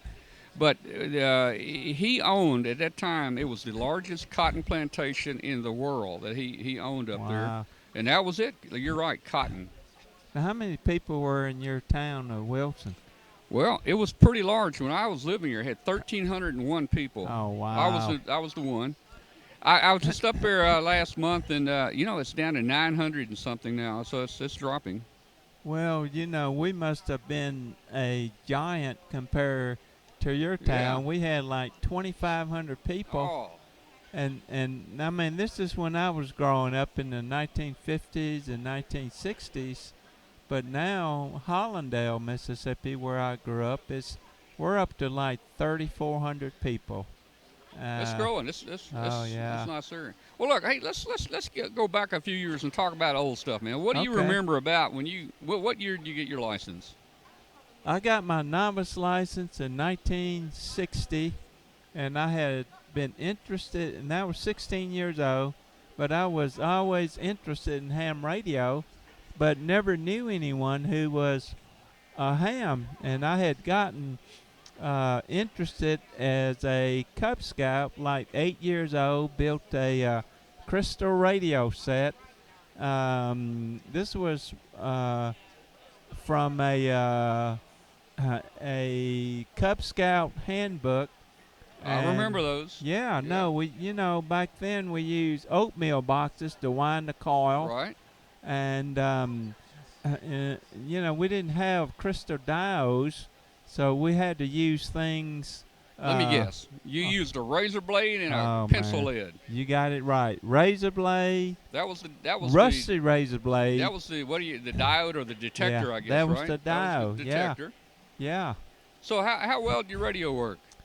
Well, I never could get it to work. The thing is so simple. It's only got 3 parts in it. You got an earphone, you got the razor blade, you got the coil. So why didn't you troubleshoot it? Why didn't you get that thing working? Well, the reason it didn't work was I didn't understand that you need to have a really big antenna to be able to pick anything up. Plus, when you used a little piece of pencil lead, you had to move it around. You had to move it to tune, didn't you? Yeah, move it around on a sensitive spot on the razor blade. Of course, being 8 years old, it didn't have much sense back then. Well, I think I probably built some. Now, you got your license in 60 at age 16. I got my license in 64 at 16, so we were close. Now, you probably already upgraded to general or something by 61. You had to back then. Oh, yeah. You could only be a novice for a year. Yeah. Back then, you could be a novice for 1 year, so you had to upgrade. And the first transmitter I had was a home-built transmitter, and I worked for this radio TV guy just to get the parts to build the transmitter, which were parts out of an old TV set. And he helped me build it. Transmitters back then were so easy to build for CW. You could get everything you needed. You could get out of a junk TV. That's right. Yeah. All you needed was a crystal, but all the other parts you could get out of a TV set. We're talking about a transformer, the capacitor, the tube sockets, and just build a transmitter. Oh yeah. Now, let's see. You mentioned the only thing you need to get was a crystal. Now let me ask you something. We as novices, we only had 1 or 2 crystals. And we were crystal controlling our transmitter back then. And you'd call on one frequency on 80 meters, and you'd tune the band. Somebody would answer you somewhere else. We were never on the same frequency. Oh yeah, that was the day. 1 crystal, 1 frequency. You transmit it. You call CQ, and then everyone else who were novices were also crystal control, and they would transmit on a different frequency. So they would call you once you call CQ, and you had to tune around up and down around your frequency to see if anybody called you. And I remember that, you wish that you could move away from your crystal frequency, and there were two ways to do it. One, you would unscrew all the screws off of your crystal and take a pencil lead and rub it on the crystal, and that would lower the frequency.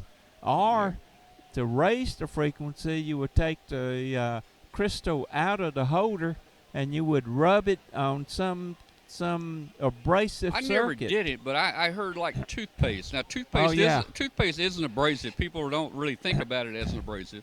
Well, that was a lot more dangerous thing to do, because when you did that, sometimes the crystal would not oscillate, and that happened to me. And back then, we were very strict with FCC rules. I mean, every time you call CQ, CQ, you had to write in your log, I call CQ at this time, and no answer. I mean, nowadays, you don't even have to log anything.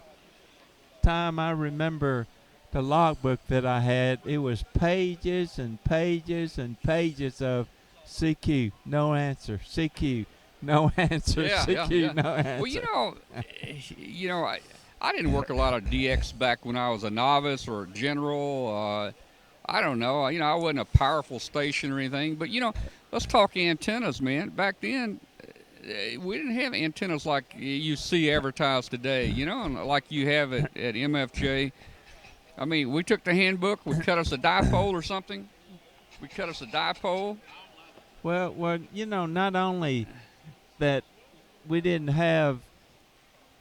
know when the antenna was cut right. I mean, we didn't have SWR meters. We didn't know when the antenna was working right.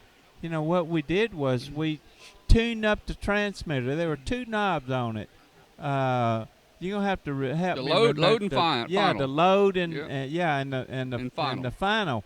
And you had to tune it, and there was a meter, and you would dip it, and then you would just dip the final, and turn the load up. Yeah. Dip the final. Yeah. That's the way we tuned up. Or we tuned up with a 100-watt light bulb. That was our. That's it. That was our tuner. That's it. And we didn't have SWR meters. No, we didn't. Boy, I wish MFJ was around back then. I wish we were too. I would have had me a SWR meter. We just put up a piece of wire and worked it. That's it. We didn't care what it looked like. And you know what? People would answer you. That's the fun part about it. The first antenna that I heard a contact made on was when my Elma, radio TV guy, took a line cord, what you plug into the AC socket. It was old cloth-covered, twisted wire, and he used that as the transmission line to a dipole that he put above his TV repair shop, and he made a contact with this transmitter that we built with the parts that we got out of an old TV set that he helped me build. And he tuned it up.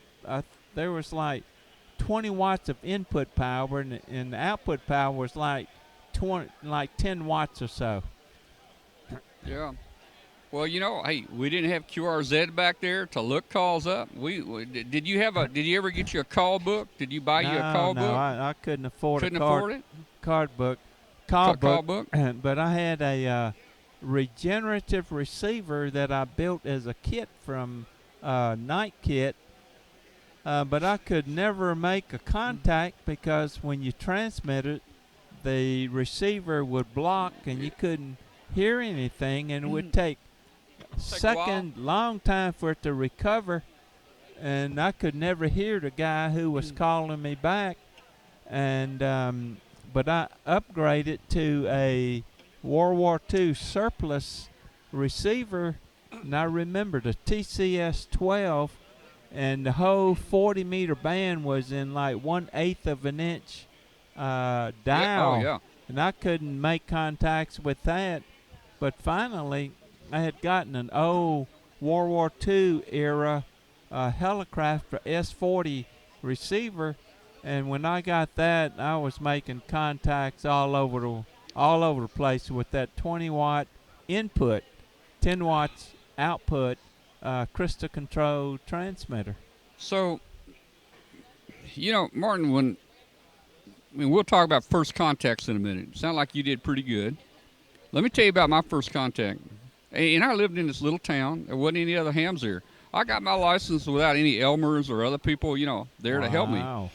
And my parents bought me, a nice transmitter, a T150, a Knight T150. Whoa. 150 watts. Of course, I, as a good novice, kept it turned back to 75 watts at all times. That's input power. Yeah. Maybe I messed up. I don't know. Okay. The statute of limitations may have run out. So they bought me this nice transmitter, and it had a VFO, and it 80 through 6 meters. But, I couldn't use the VFO. We had to use crystal. But let me tell you, my first contact, I didn't think it through well. Now, you talked about your receiver, and you talked about the ham band was about 1/8 of an inch long. I had a portable shortwave. It was an AM shortwave 9 transistor radio. One you pull the antenna up on. Oh, wow. And I'd clip the wire on that antenna. Wow. The ham band, like you said, was about 1/4 inch long on there, on 80 meters. 1/4 inch. And it didn't have a BFO. And, of course, we have to use CW. So I had this signal generator I built, and I thought, okay, let's beat a signal. Smart. Let's beat a signal to the radio, and I can hear the CW tone. Wow. So I called CQ, and I got an answer. Boy, he was loud. Loud coming in on that 9 transistor battery-operated shortwave receiver.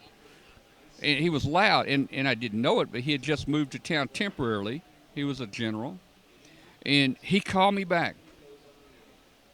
I couldn't copy a thing he said. I was so excited, and I was so upset. Oh, man. And, of course, the equipment I had wasn't that great.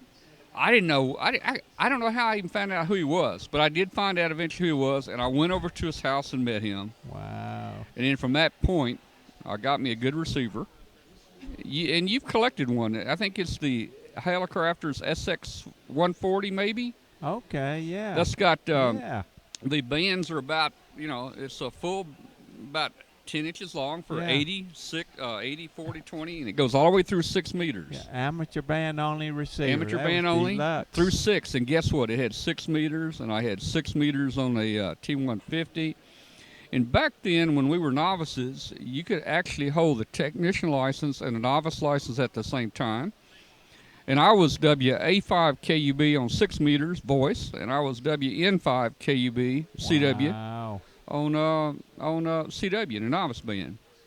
And put a little homebrew 6 meter beam, 6 meter beam up, and had the volunteer fire department come over and stand it up there. My dad was the fire chief, and so hey, what about your first contact? You remember it? Well, I called for days and days and days before I made my first contact, but I can't remember exactly who it was. I still have my logbook, but I know I was just so nervous and so excited about my first contact.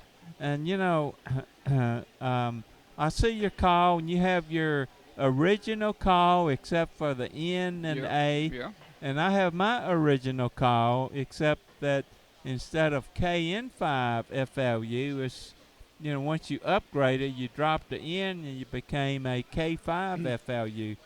Let's see how. Well, back when I had mine, it was WN5. But when you dropped at the time I dropped the N, they had to put an A in there. AM, yeah. But you were that was cool way they did yours. That was a little bit before your time. Yeah, not too much. No, not much at all. So you made your contact. You didn't cry. You didn't get too excited. No, I was pretty excited. And hey, it all worked out. So, boy, and man, stuff has changed over the last 50 years. Has changed. If we had radios like we have today back in 1960, wouldn't that have been something? It would have been something, but I think we had more fun back then than we do now making a contact. You know, when we made our first contact, we were so excited about making that contact that we spent the last 30, 40, 50 years trying to create that same excitement. And, you know, a lot of us guys are taking the old rigs from our era and restoring them and using them and trying to recreate that same excitement that we had back then. In my office, and there's two parts to my office, but both parts are full of rigs during that era, and trying to restore them with transmitters and receivers and making CW contacts with crystals. Oh, yeah. You know, we had fun, and like you say, if you find an old junk, hey, even today, if I see a junk TV or radio, I get it just to get the parts out of it, because I'm still building 50 years later, and you really learn a lot by building this stuff. Well, you know, Tom, I can imagine that your ham shack and probably your whole house is full of stuff. I shouldn't call it junk, but really junk. That's what it is. Kathy calls it junk. Okay. Let me tell you, Martin. Right. Let me tell you, Martin.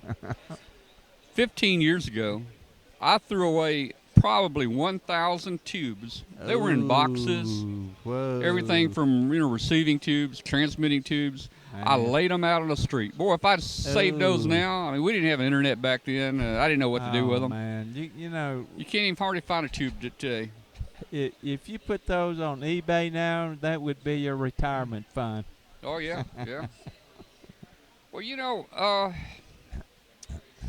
16 years old, you don't have money to do a lot, do you, when you're a ham? Well, you know. Of course, you ran a general store. You probably rich down there. Oh, no. No, and not only did I not have any money and didn't have much sense either. Oh, man. Now, so, you know, we get stuff where we can get it. I mentioned before, I think the coax I got back in 1960 probably was surplus coax from World War I if they had it back then. Oh, man. It was probably 40 years old when I got it. And you know what? I think I still got some of that coax around the house now. It's probably close to 100 years old. Well, you know, back then, coax was really kind of rare. What I remember using was 300 ohm TV twin lead. Yep. And you had to use a tuner to tune your antenna. And the other thing that I remember was, now this is back from really, really old radios. They weren't modern during the time that I was growing up, but way before then, there were speakers. They were called electrodynamic speakers, and they didn't have magnets back then. And what they used were wire around a iron core for the magnets, but you could take those speakers and unwind the wire, soft copper wire, and you used it for an antenna. I've taken apart transformers just to get the wire out of them. Anything's got wire in it. Yeah, those were valuable things. But the problem with that wire was that it was soft wire. So if you used it for an antenna, it would sag and it would just break. But you know, the breaking part, that was a problem. But I didn't know anything about the sagging part back then. We just operated. You just tuned it. You just dip and tune, tune. You know? Yeah, dip and tune. Yeah. And you could operate until it broke, and they used to have these resistors. They were carbon composition resistors, and if you didn't have the right value, you needed a value that was higher in resistance. You would take a file, and you would file a V into the resistor, and it would raise the value of resistance. Oh, man. And you would take an ohm meter and just kind of keep fouling it until you got the right value of resistance. No, I've never done that before. But, I've done things like wind my own little shunts, to go across meters to make them read, and just take some wire and wrap it around a little form or a resistor and put it across the meter and shunt it. And use it in conjunction with a known meter, and you can just calibrate it. Just, Yeah. No, I mean, you could take any old meter that was sensitive enough and convert it to whatever current that you wanted to read, and whatever voltage by putting a resistor in series. I mean, you had to think back then because you didn't have anything. You had to make things work. And I remember capacitors, ceramic capacitors. If you didn't have the right value and you had to have a smaller value, you could take a pair of pliers and break part of it off. Yeah. And you can make a smaller value of capacitor. I mean, and I remember, we didn't have knobs, and I would take the knobs off of a tube of Colgate toothpaste, fill it up with wood putty, and stick it on a shaft of a potentiometer and use that for a knob. You're telling me when you built stuff back then, you used toothpaste caps for the knobs. Oh, yeah. Boy, you were hurting back then, man. You were hurting. Hey, let's get back to that speaker. Fun. Let's get back to that speaker you're talking about, the one with the coil on it. Back then, these old radios, they didn't have a magnet on that speaker. And, growing up with my uncle in a TV shop, I learned about that, and I saw him and learned that, hey, if that speaker goes bad, you can put a regular speaker in there with a magnet on it as long as you leave that coil hooked up, because that coil is actually a choke in the power supply, wasn't it? Oh, that's absolutely right. Yeah. People never understood that. It wasn't only a speaker, but it was a filter choke. Yeah. People don't use filter chokes anymore. They use huge capacitors, but they don't work as well as a filter choke. So why do we remember stuff like this after 50 or 60 years? I mean, probably there's many people that, they say, who cares, or they don't even know about this. Maybe they don't want to know about it. I don't know. Well, that shows we're getting old, I guess. Well, no, I think that shows we remember the right kind of stuff. Yeah, I guess it does. So back to my coax. It wasn't the greatest. It was like RG8 size. I don't know what it was because the number had come off. But Martin, I built me a dipole, and I didn't know about weatherproofing it up here at the center conductor, and I would have water come down inside the coax and leak in the shack, man. Oh, and man. I don't think back then it bothered me. I just tuned up and operated, and transmitters back then used to be tunable, and you could match just about anything. We didn't know that you needed to leave a little drip loop where instead of the water coming into the house, it would just drip down to a point and just leak off. But I was talking about using a power cord that was twisted, but this power cord back then was cloth covered. I remember that. Okay, yeah. But when you twist it like that, it had characteristic impedance somewhere around 70 ohms. Oh, really? So it worked well as a transmission line. But let's fast forward to the modern day. If you take Cat 5, Cat 6 cable, that uses twisted pair of wire, and it's good for up to 1 gigabit. So, back in the 50s and the 40s, twisted pair was the right thing to do. Yeah. Let's do this. Kathy, let's do a prize. Let's do an MFJ prize. I see him talking about an MFJ speaker on here. Do we have one left over there?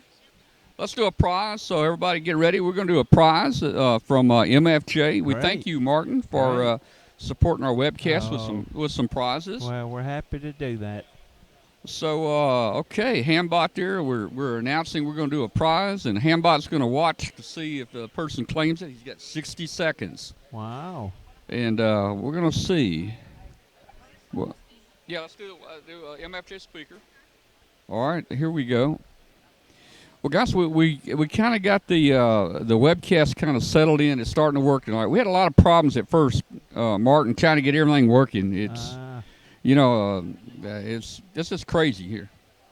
All right, so we got an MFJ speaker here. That's your 281. Oh, good speaker. And that thing sounds good. We've given a bunch of those away. It's small. You got the cable, got the plug on the end. It plugs in just about any radio that you buy now, and it sounds really good. So, we got a winner.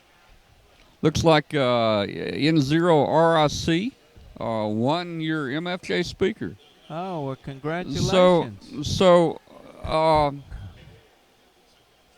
I'd have you autograph it if I had it with me, but I don't have it with me, so we'll do that next time. Okay, maybe. we'll do it next time. Well, congratulations, wonderful. Let's do another prize. Let's do another prize while we're at it. I don't know what time is it getting to be. Okay, let's do another prize while we have some time here. N0 RC says he has 2 of those speakers. Oh, wow. So now he's got a 3rd one. Wow. Okay, now he has 3. Wow. All right, we're going to do another prize. Let's see what we're going to do here. You know, Martin, I mean, it's really refreshing to talk about these early days we had, and man, all the hardships. Man, they weren't hardships. Those we had were fun. Those were the best days. We had fun, you know. That's what. Let's see. Okay, we're looking. This is the MFJ 3400 code book, Morse code book. Do we have a winner on that? Okay, we had a winner on the code book there, MFJ 3400 code book. Yeah, it's back then, and those were the wonderful days. We've got so many new hams coming on, you know, and I look at hams, you know, and they were born in 1990, and I think 1990. I said you're still a baby, aren't you? But hey, 90, you'd be 26 years old today. So, but they didn't have the stuff we had, you know. Well, you know, we had an advantage that lots of the modern hams didn't have, which was nothing, because we had to make things work and do what we needed to do through how we thought as kids and from what we needed. And it just taught us critical thinking skills. I mean, it totally changed our lives because we had to do things because we just didn't have things. We couldn't just buy it. You know, Martin, the only antenna I knew to put up was a dipole, and I had one tree out in the front yard, and I'm thinking I need 130 feet, you know, to get this thing in. What am I going to do? And so I go crisscross the lot, and of course there's no other tree or nothing back here. So one of my friends and I, we took my granddad's truck. We went out in the country. We chopped down a tree. We made our own pole, our own utility pole. Wow. We chopped down a tree. We hauled that thing back, and we put that tree in a hole. Wow. And that held my dipole up for several years. I was about ready to go off to college pretty soon after that. So I imagine it probably rotted or fell pretty quick after that. But well, that taught you all kind of stuff. It got the job done. Well, you know, we got Mike there, VE3. Come on in, Don. Have a seat. Yeah. And there's a mic, Don. If you want to pick a mic up and join us, we're talking about old times, Don. Now, I'm not as old as y'all. Well, you're not. You're not. So you're the young kid. You're gonna have to listen and learn. Okay. Yeah. Okay. Hey, Don. Don's gonna listen and learn. I need one of them things. Right here. A little grape juice. Do you want one? Do you want one? It's fabulous. No, I'm just kidding. Okay. All right. You're a vodka man. Everybody knows that. Come on. All right, so yeah, you're the young guy. You're gonna have to listen. Well, we've been talking about the old days, the first contacts. We've been talking about building our equipment back in the 1960s. Okay. Is that back when the ham radio was steam powered? It was steam powered. Now look, just like this guy here, he did the same thing. All hot air. He did W3TLN. Did the same thing Martin did. He used toothpaste caps off toothpaste tubes for the knobs on his radio. Now, isn't that something? I can see that. I don't think I ever. I always had knobs. Feel the inside of that. Those.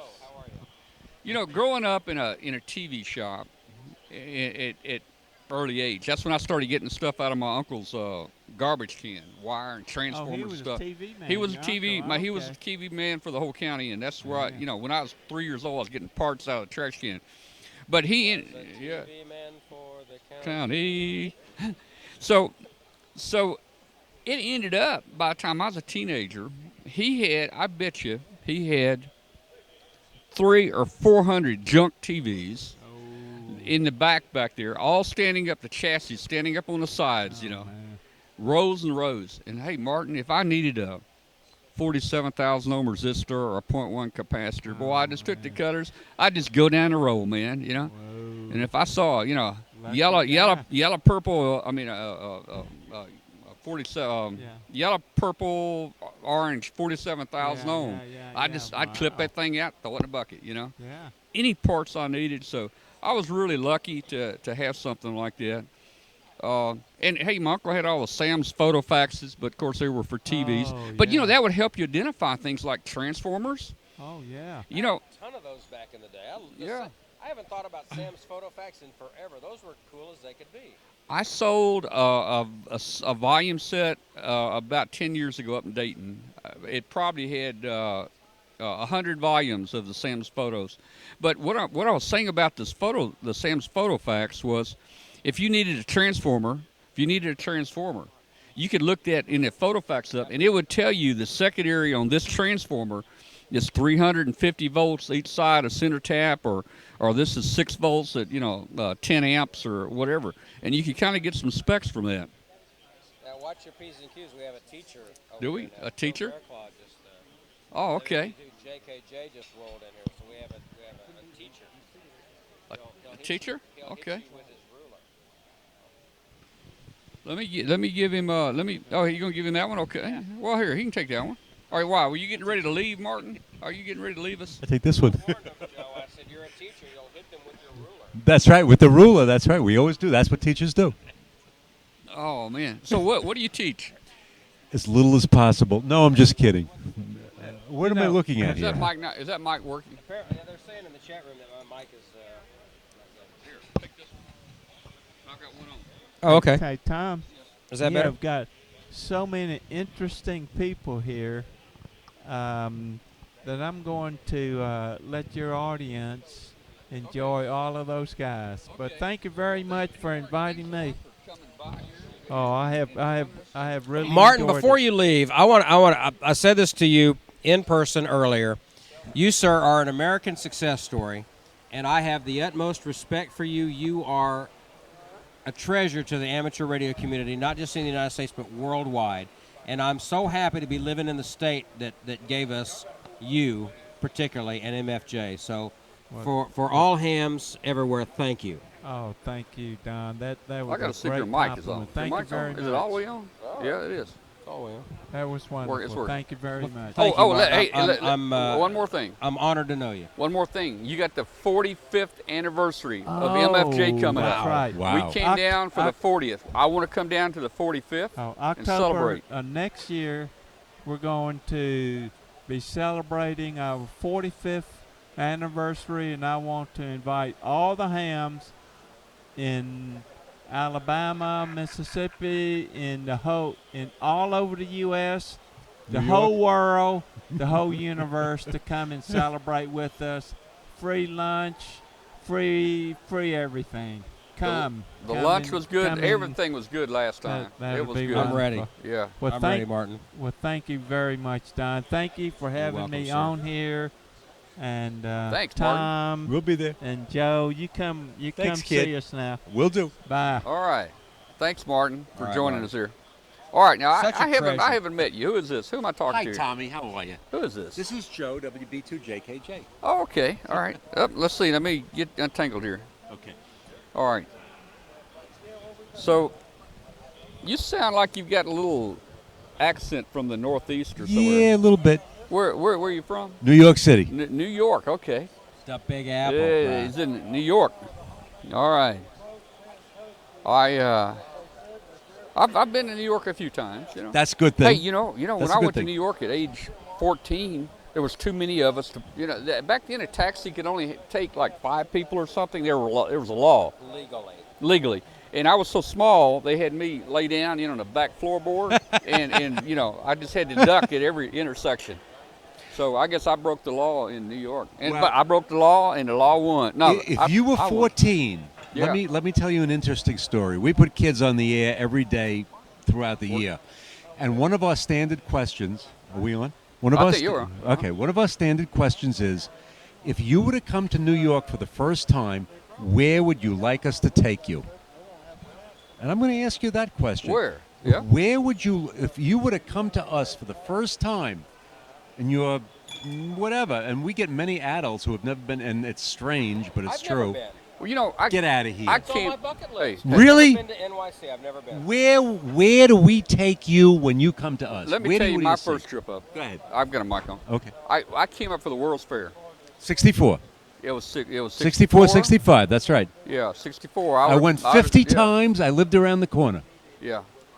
Loved it. Is that when the Mustang was introduced there? That was when the Mustang was introduced, and they had the Hell Drivers, the Bobby something Hell Drivers. Yes. Yes. I was there 50 times. We never missed them. Wow. And it was great. And that was the first time. I was 16 years old. I'm at Barry Goldwater. I was running the ham station at the World's Fair in 64. He was running for president. I was a young kid.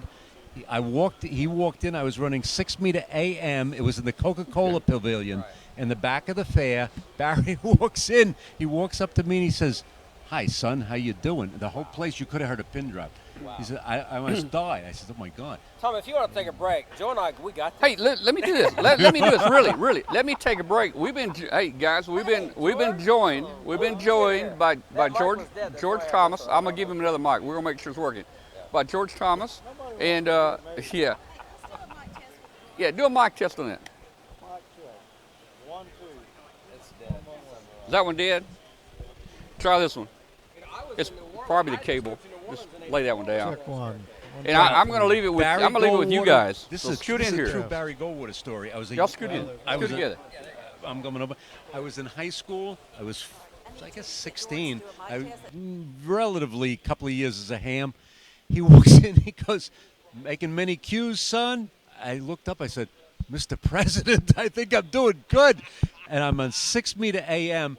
And then years later, when I went to speak in SoCal, in the Southern California Division Convention, and we went to his house, and I said, "Barry, do you remember the young kid you talked to at the World's Fair?" He says, "Oh, yeah, it was da-da-da." I says, "Barry, you baloney. You don't remember it was me. I spoke to you. I was 16 years old." This is many years later, and it was a thrill. Barry, he was a great guy, good friend, good supporter. I've been joined by Christopher Bro. Hello.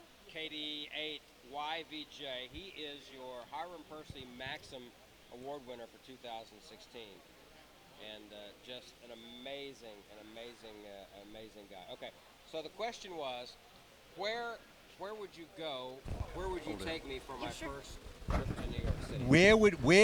When you come for the first time, what do you want to see? I will tell you the exact same thing. And I ask people that same question when they come to New Orleans. Okay. I want to go where the locals go. Okay, that's where I want to go. But see, you know what? That's a really good answer. That's a really smart answer because many people say, "Oh, they want to see 9/11." And you do. They want to see this. And you do. You want to see the Statue of Liberty, and you want to see Ellis Island, and you want to see 9/11. Pictures. You want to go where the locals go. I want to go where the locals go. I want to go to answers. that little bar down the street where Huey, Louie, and Dewey. Yeah, that's right. That's right. Where they all get started. That's right. That's right. That's where I want to go. We're going to take you to Katz's Delicatessen. That's where we're going to take you. Touristy, but yeah, I mean that's the place. That's not even touristy. That's where the real people eat, elbow to elbow with the people that are visiting. That's where you want to go to Katz's. All right, guys, we got an interruption. We got an interruption on the set here. George, how you doing? I don't know if anybody follows the Twitter. Yeah. But Arnie in Columbus has had a trending hashtag. They have touched Don's hairy shaved cheeks. Yeah. Oh yeah. And he says, "I'm not ashamed to admit it." You shouldn't be ashamed. You shouldn't be ashamed to touch He does, guys. You shouldn't. All right. You shouldn't. A couple have kissed my cheeks. Really? You're not one of them. I'm not one of them. And you're not gonna be. Just for the record. I don't care. No. Guys, listen, I just want to say 73, not you guys. 73 to our audience tonight, but I will turn into a pumpkin. And you late night owls, I'm going to leave it to you guys. Or as you say, you guys. You guys. I'm with all you guys. Up there, you guys. See you. All right. I like that. That's good. Hey, everybody, give me a mic check. This is hey, George. Hello, W5JDX. 1 2 1 2 3 4. It is me who is talking. I'm talking with Don at the same time. Live television. Okay, George. Okay. Hello. 1 2 3 1 1 1 1 1. Check. Not very much. I'm not a loud mouth. Try it again, Hello. George. 1 1. Check 1 2. Check Hello. 1 How about 2. you, Don? Earth. Hello. 1 2 3 4. 1 2 3 4. 1 2 3. 1 2 3. 1 2 3. Testing. I didn't have anything to say anyway. I never do. Yeah. I never do. All right, that doesn't stop. Hey, I'm a it's school teacher. Sterling. What do I do? Sterling. Let's do something. Yeah? We know. We gotta find something. Let's find something. Okay, what are we doing? That's right. All right, you're going to take that one. Am I? Yes. Yeah, let me have that. It's better to leave it down. Chris, are we about ready to begin the snipe hunt? Is the weather? Yes, I think Mike, so. just one. Is it I a got some stuff for you. Did my dad tell you? Oh, yeah. Okay, good. So it's working. wait? Is it a snipe hunt or a Skype 2 hunt? 3 4. Which is According to Tommy, it's a Skype a hunt. Skype hunt. But Well, that's according- Tommy. Yeah, exactly. But we didn't really get to do it. Last year we couldn't catch one, but Chris knows all the fine points. Do I And now? exactly, well, I do think now? you do now. Okay. Oh, yeah. As a matter of fact, I think you have the supplies, and we're all set up, but the weather has just kind of No, knocked us it out for kept this raining year. on and off. That's a tragedy, isn't it? Hey, hey, I mean, Sterling That's in a- the chat room. That's a hello. shame. We were so looking forward for a good mess of snipes. Sterling. Yeah. It takes a bunch of them to make a good meal, you know. Well, it does. It does. As we say down in South Louisiana, you got to cook some rice, chef. Cook some rice. There's not much meat upon them. No, but it's tasty. It's quite tasty. All right, so What are the words? Use guys. I know that one. Use guys. Yes. Use guys. So, got that. so use guys. What are we going to talk about? What do you want to talk about? I know we're going to think of. well, let's talk about Chris because Chris Oh, is the yay. Chris is the Maxim Award winner this year. And tell us, I met you in 2014 at Dayton, right? Yeah. This is 2014, so we're 2 years ago. Yeah. You and your dad, Jocelyn. Yeah. What's this called? KD8 VRX. Okay. Chris and Jocelyn came up to say hi to us at the Ham Nation booth, right there in Audio Alley by Bob Heil's area. And you see this big smile on his face now? He didn't have it then. I was nervous. He was very nervous. I still am right now. I'm like. But you were a little discouraged because you had missed passing your technician by one. But what, like a month later you got it? Yeah. And you haven't stopped since, have you? No. 2 years now. How old are you? 13. You're 13. Almost 14. And so the Hiram Percy Maxim Award winner, I can tell you with 99% certainty, because nothing is 100% in this world, right, Joe? That's true. You are going to be on stage with me at this Ham Fest accepting the Young Ham of the Year award one of these years. I'm telling you. I'm telling you. Your enthusiasm and as much as you do a lot with the Voice of America Amateur Radio Club, don't you? Yes. I know. A field day last year, you were one of my first contacts and one of my last contacts Yeah, for I field worked day. you twice. I worked you on 20 and 40. Chris is 40 a and 20. HF monster, people. If you don't have him in your log, then you're missing out. You need to get him in your log. So tell us how what got you interested in ham radio, Chris? That's what I want to know. Let's see. My dad was licensed before me. Okay. So he would be in the car. We'd be going places. He'd have the HT, so I would be in the back seat and I would do third party. So. Cool. All right. Awesome. It's the most amazing thing, and your whole family has become such dear friends of mine. I want you to know that I treasure. Except for my brother. Your mom? No, your brother's cool. Your brother's cool. Your mom and your dad and you are just the most amazing people. And when my brother-in-law was extremely ill up in Cincinnati, and Chris lives up near Cincinnati, they kept in touch with me and just gave me so much support, moral support, and I treasure your whole family and the friendship just to the bottom of my heart. I just want you to know that I love you guys. I love, just seriously, you're an amazing young man, and your mom and dad are just the coolest people, and your brother too. Your brother's okay, seriously. Your brother's got some slack on you, brother. Okay. No, I'm just being sarcastic. All little brothers are. No, I know. Yeah, they're I'm all being like sarcastic. that. George is kind of like my little brother, even though he's older. He's kind of like that too. You know, a little bit. Just a little. All right. So, what's going on with the W2JKJ? What's going on with that? Give us a little history on there's so much JKJ. going- well, okay. You want to hear the whole beginning? I do, because it's a cool I'll tell you the story. whole beginning. In 36 years ago, 1980, I was a relatively young school teacher in New York City, and I had been a ham since I was 12 years old. And I'd never missed a day of ham radio, and went to junior high school. We had a ham radio club. Went to high school, Richmond Hill High School, Queens County in New York. We had a ham radio club. Went to Long Island University, Flatbush and DeKalb. You didn't say that right. I know. Bill taught me how to say that right. Go ahead, do it. Long Island. Long Island. Long Island. There's a K in there somewhere. He's right. He's absolutely right. But I'm not doing it. Said the Okie who lives Long in Mississippi Island. by way of Long New Island Orleans. University. Long Island. But it's not on Long Island. It's in Brooklyn. It was in Brooklyn, on the corner of Flatbush and DeKalb. Oddly enough. Yeah, that's true. Forget about it. You're right, Mike. Forget about it. Goodfellas, right. All right. I like my favorite movie. Okay.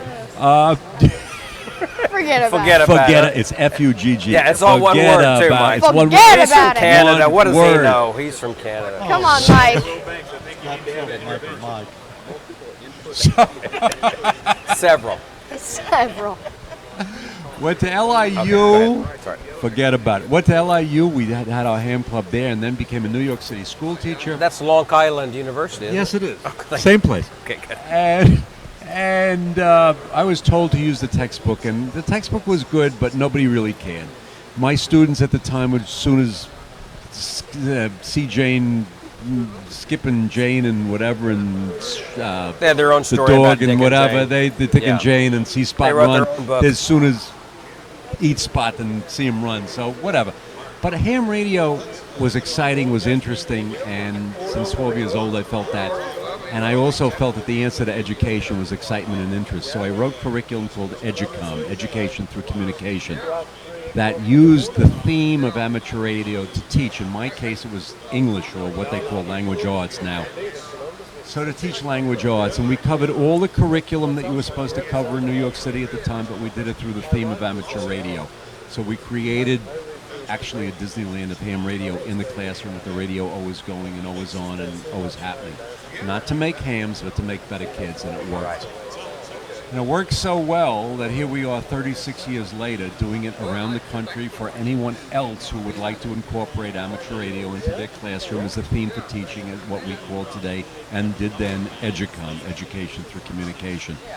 Over the last 36 years, we've met wonderful people like this guy over here, right? Yeah, that's true. We have. And now all our new friends like this gentleman over here. So it happened. Okay. And that's really where it began 36 years ago, simply with the intent to make kids who became better students, better educated via the theme of amateur radio. Okay, so now you go back with this 36 years. So obviously, you being from New York, Bill Pasternak, WA6ITF, from Amateur Radio Newsline. May he rest in peace. Yes.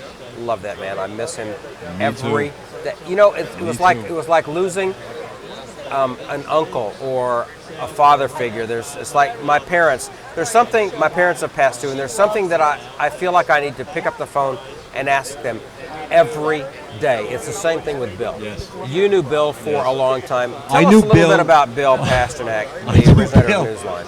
Again, I became a ham when I was in junior high school in the 8th grade at the age of 14, I guess, 12 to 14. I don't exactly know for sure, but it was in that neighborhood. Yeah. I lived in Queens County. Bill lived in Brooklyn. In those years, we actually had to go to the FCC to take our test. And I went to Varick Street along with my friends, and we took our test. We passed. We became techs, which meant we had privileges on 2 meters and 6 meters and CW on HF. And my first radio was a Clegg 99er that I got at what we called Radio Row. It was before the World Trade Center was built. There was nothing but amateur radio stores in Manhattan in those Bill years. spent a lot of time down on radio. And He was the TV and we used to go repairman down together. there. He Well, was we the used TV to go repairman together. down there, yeah. And okay, you want to know about Bill? He's got some stories. Well, too. I'm going to go forward. Oh my! I'm going to move forward with Bill. When we were teenagers, I would take the subway. I would take the subway to Bill, Come on back. and we would meet. And I only had a 100-watt Johnson Viking Ranger at my house in Queens, but he had a full kilowatt on 6 meter AM just Wow. off President Street in Brooklyn. And I would go to his house. 1,000 watts on 6? 1,000 watts on I can't 6 even meter imagine AM. that. AM. 6 meter AM. Oh my God. He would key this thing.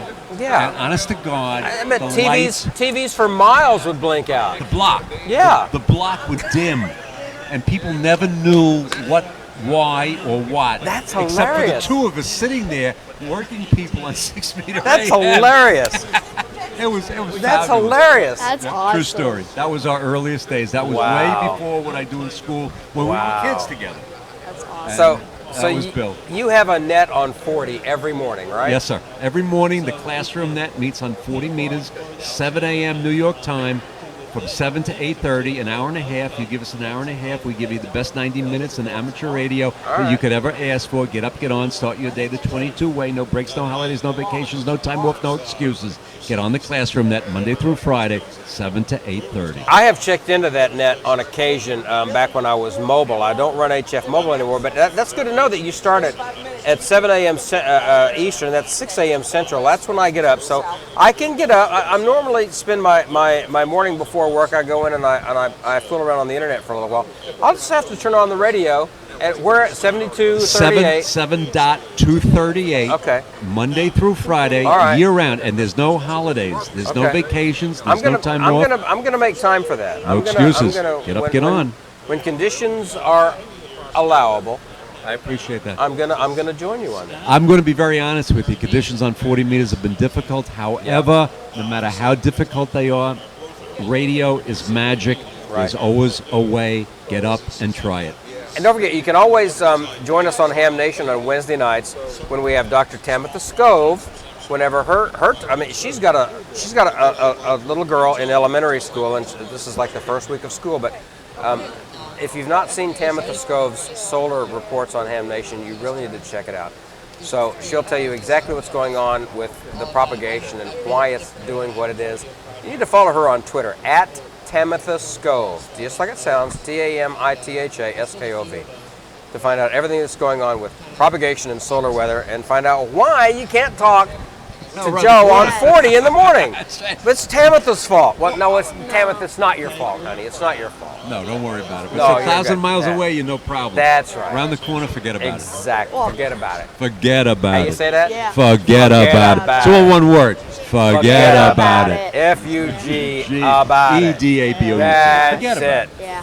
I would Exactly. check in, but I have to get ready for school I at 7 a.m. believe so. me, I understand that. Yeah. That's perfectly understandable. When we get a snow day in Ohio. Snow day in Ohio? Snow day in Ohio. I Or will try and check you in. get a holiday that we don't get. You get up and get That's up. right. true. That's it. You're there. Hey guys, let's take just a quick 1 second break. Let's give away a prize to somebody out here. Let's Why- do it. Are we Nice. going to do All right. the prize bot? Hey, I'm not It's trying time to- for a I'm not prize. giving away prizes Good on the job. show. Hand bot. Let's give away Kathy, crank up Hambot. Yeah. Let's give away a ARRL antenna handbook. Oh, that's an awesome book. That's a great And gift. That's a seriously good book. After that, let's give away 1,000 full-color QSL cards. Oh my God. Of what? Wow. QSL cards. Of our picture. Oh, that's You and me. Do it. Our picture. Let's do it. That's what we should do. Let's do it. Here we go. Hambot is gonna. Okay. All right. Looks like KB2ERJ. Are you here for the ARL antenna book? I know that call. Hambot's looking for you. He is here. KB2 He is I here. know that. That's How familiar. did he I answer- don't. How did he answer before? Maybe I didn't see it go out the first time. Oh, maybe. I don't know. Did you see John answer? Okay. All right then. He Yeah. claimed it so That's fast weird. we blinked our eyes. Wow. Seriously. Wow. John, Well, that was good. John works with Tom, and Yeah, he does. John Good job. John is an amazing young ham as well. And there he is right there. Hi, John. How are you? Good to see you on here. All right. John. So we just gave. You know what? Did John win? Yeah, he won the antenna book in a millisecond. He's on it. All set. Hey, we gave away a prize today, and it was a good prize. Handy talkie or something. Yeah. And it got down to 5, 4, Yeah. 3, and he wasn't gonna claim it. Nobody's gonna claim it, right? And in a millisecond before Hambot says stop, the guy says, "I'm here." Well, of course. Oh man. But John's on it. All right. It's like okay. Here we go. it's like in Here we Pulp go. Fiction. Let's see. When I tell you I'm on it, This is I'm on it. 1,000 QSL QSL cards. cards. That's a nice. Let me Let's tell you, see. you send your artwork in, your picture or whatever. Randy, he's our printer. Who He's is that? with us. Randy, is that the Okay. printer? There you go. KB3IFH, that's our guy. Oh, Yeah, perfect. He's with us in He our does- booth. your Yeah, okay. your Yeah. cards are awesome. He's not here, is he? No, we He put was his stuff out in because he Dayton. does all our printing. Yeah. Yeah. Randy's a man. He is Yes, so he is. great. Yeah. All right, so Oh have wow. we got a winner already? Already? Yeah. They are on We're it. done. They're on it, Clark. What? I'll tell you what. Wow. We're fast. Does Hambot want to do one more prize? Sure. Should we? All right, All right. we got to. What we're doing, Hambot, of course, keeps all this in the database. Yes. But in case the hard drive catches on fire tonight, Kathy's always recording it over on paper. That's good. Wait, what happens if the hard drive? When I'm catches here, on fire, anything can then the happen. paper I'm catches telling on you right fire? now. Because are we- I don't want 82 people mad at me next week. You know? Right. Right. Because I don't know what you won. I'll be in New Orleans. You'll be up there, and right. I won't care. That's right. John, you know who we need to get on here? Who's that? We need to get Skylar up here. Yes, our young Should I ham go of the get? year. Where is Should he? I go Is get Skylar? Hold Yeah, on. see if you can go find Skylar. Now, hey, your mic. Your mic's gonna. My mic is still on. Okay. Hey, Skylar. Yeah. The lapel mic all the time. Yeah, You start talking to somebody. Yeah. Uh-huh. Your I know. daddy's a Listen, let me two-faced tell you pot-belly something. baboon. I've Can't catch a been cold in wind's radio blowing. for almost 40 years. Every mic is a hot mic. I know for sure. Yeah. If I see a microphone, my mouth is You don't say shut. anything. You just shut up. Just Yes. shut up. You shut up. Because I have been there I think and he's done gonna that. come here in a I little have. bit, Yeah, so. it's not pretty. All right, we're having fun, or are we having fun? We're having fun. Okay. We're having a lot of fun. Let's see what Hambot's going to pick for our next prize here. It looks like. 4 Comet Pilsner glasses. What's this? Oh, this There- is from those- Mick, I've got Mick one of those. Sternick. Those This are is from Mick really good Sternick, glasses. At NCG Company. Is anybody This gonna is claim a them? set of 4 Comet. Yep. Pilsner Beer glasses. Those are the tall ones. And Very they're thin engraved. glass. These are engraved They're with really Comet. good. They're Yeah. engraved. Really Now, good. Mick I also, saw we 'em. just gave away the I one can't of the, use 'em, high-end but I Walkman saw 'em. originals. That's a good thing. So, okay, he's here. Robert. All right. Did Robert win? Yeah, looks that way. Wow. Yes. Good job. Robert Very won. nice. All right. Awesome. We'll do some You're more gonna love prizes. those. More prizes later. And Robert, cheers. Here's to you, Robert. Yes, That's exactly. wonderful. Here's my hat. Yeah, a little young. Yeah. It's grape Just juice. a little. It's Welch's. Just a little. All right, so what were you guys talking about when I interrupted with I prizes? don't I can't remember. You can't remember? We were saying we needed to get Skylar up here, but he's over doing his thing. He'll be He's over here. doing Young Ham of the Year stuff, probably with his 900 megahertz that he repeater. built Wednesday. Yeah. We were talking Illinois with it, which was fun. Meanwhile, I'm over in the corner eating crayons. That's always exciting. Well, you know, you get your thrills where you can, Well, Joe. whatever. Exactly. Whatever it takes. It's okay. John, here we go. Bobby Pro says, Don, please shake Cincinnati Short Rib's hand for me to congratulate you All on right, the award. here we So go. Cincinnati Short. Actually, we're going to change his name because he's not so short anymore. I'm not. What? You may be Cincinnati Spare Rib because you're not so wanna be short. You're spare taller rib. this year than last I year. know, but I'm not You're that. catching up.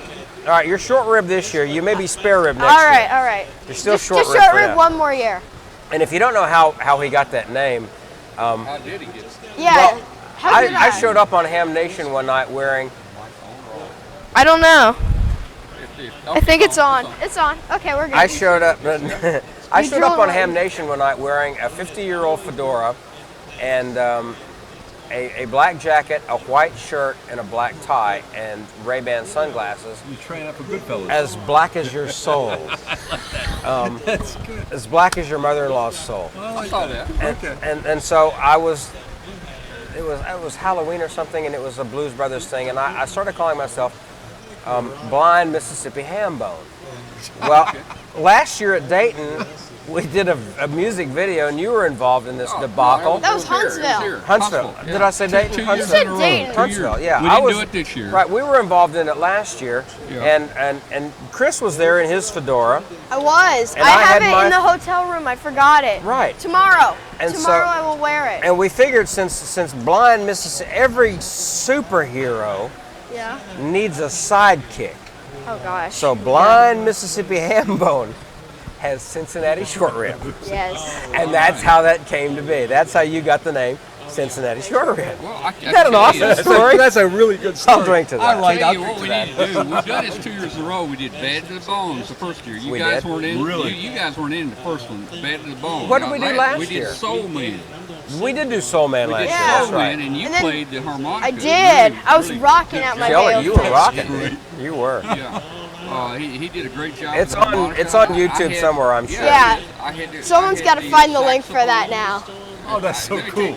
I played No, the it sax. wasn't. better than I It ever- wasn't that cool. I played the sax. better than I Don? ever Sounded played. good. Donnie wants to know if you're going to sing for us. No, Look. no one wants to hear that. You know, we didn't, Nobody wants to we hear didn't that. do it this time because we just didn't coordinate this. No. Oh, Richard said he's up to it. It takes planning. It does. To do something that bad, you can't just you can't just do that off the hop. He wants to do. You gotta Joe really Walsh. plan He something wants to to do do the that Joe bad. Walsh. Life's Been Good? Life's Been Good. That's a great song. Okay. You know, now of course I didn't bring any instruments or anything. We'll have to play air guitars and all that again this year. Right. Are we doing it this year? But I don't know if Richard wants to, we can try. Now, one of the things the women in a chat room on one of our Tuesday night shows challenged us. They wanted the women to challenge us in a contest here. You need to refer to them in the proper fashion. Proper fashion. The ladies. The ladies wanted to challenge us, but I don't think they can round up enough, real. You never know. I know. They might call in extras. Blind could. Melon Chitlin. That's funny. What is it? Blind Melon Chitlin. That's hilarious. Okay. Blind baby. Blind baby. Oh God. I did a commercial for a restaurant in New Orleans called Brown Butter. What? And the voice of it was brown butter, baby. And it was hilarious. They loved it. I want to hear that now. You ain't nothing good till you ate a brown butter, baby. Oh my gosh. I know. We need to have you make us a spot, for our Okay, show, I'll do that. but doing that voice. I'm on repeaters all over the country, especially my friend Kevin Duplantis, W4KEV. I've done IDs for his repeaters forever, and it's not like any ID you've ever heard in your life. One of them was my wife and I got into an argument the other day. She asked me what was on to the television. I said dust. You're listening to the W4KEV repeater. It's that kind of deal. You have to make a phone tape. I actually I referred to the repeater once as this hole or something like You're listening to this hole. You're listening to the W4KEV repeater. But why? It's smart aleck. Hey, years ago I was coming through Alabama and I hit I just hit a frequency, see for someone, click, and it comes back, punch my butt. punched my button again. That's funny. See, female, I love that kind of female stuff. voice came on and punched my button again. That is the voice of creepy Santa. I don't know if I'd go that far, but I can do anything. Yeah. That's funny. You can do That's anything. I can't wait. Yeah. Hey, Can you imitate my voice? Did you No, know? I can't go did that- You know I can't go that Don high. has an official ID. He works for W5KUB broadcast. He's a broadcaster. I do. Wow. Well, he has an official ID, but he won't bring it. I didn't with bring him. it. I forgot to bring it. Yeah. Come on, Don. Yeah. So we had to give him a temporary badge today. Don't get him in anywhere. No, I had to. No privileges, right? I had to go on Yeah. something. Yeah, I'm okay, not at we're liberty to talking dispose about, what it was we're that I talking about punched. the Tonight Show. That was actually the Jay Leno show, the Ham Yes. CW and a text. Right, and you that can, was Chip you can fi- Margelli. I don't. That was Chip. K7JA, And, and I can't remember the other gentleman, sadly. Yeah. But you can find that on YouTube. Oh, it's on YouTube, and It's all over the in place. fact, I've got the video. In fact, Famous. we're talking Chip to still Chip. dresses in yeah, that. At the He still dresses at in the those last leggings. Hamfest. Yeah, he does. I know. You know, Katie showed some pictures of the Hamfest last weekend. Katie Allen. Yeah, out in Wyoming or somewhere. And Chip was there wearing the same outfit that Yeah. he wore Oh, yeah. on the Leno Yes, show. he's famous. And I told Chip that we'll have to have him on the show one night and show the video again. But yeah, it's kind of cool. Here he is, sending the code, and the kids over here are texting, see who's going to win. And I'm thinking, oh man, this is going to be close. Yeah. No, he's smoked the kids had held the record for the fastest texters, I think, in the world. Yeah. Smoked him, right? He smoked We got a him. phone call. SMS, Let's see yeah. if we can answer He this phone. smoked All him. right. Absolutely. Hey, Don. Smoked him. Mike wants you to do your George All right, impression. So My George impression? who is that? Who's that? I think they hung up. Oh, I hate it when that It was happens. a woman's voice, something.com. And I don't know. I hate it I when that think it happens. was a scam or something. I don't know what it was. I don't know. But yeah, Chip, we had Chip on. Chip's it great. was cool. Chip was a big supporter of the Young Ham of the Year award when he worked Yeah. at Yes, Yazoo. yeah. That was when Bill came up with the idea. That was one of the first people he called was Chip Margelli when he was working at Yazoo, and it was like, absolutely, we're in, and they've been in since day one. That was the early days. Absolutely. That's how it all started. That's exactly right. Yeah. Caller, if you want to call back in, give us a try. 901-286-1116. We're going to take near as many phone calls tonight as it was a madhouse tonight. Well, it's Everything going it's on. stream of consciousness. Sorry, wrong number. I was Live. ordering a Wrong pizza. number. He was ordering a pizza. Oh, I hate it when that happened.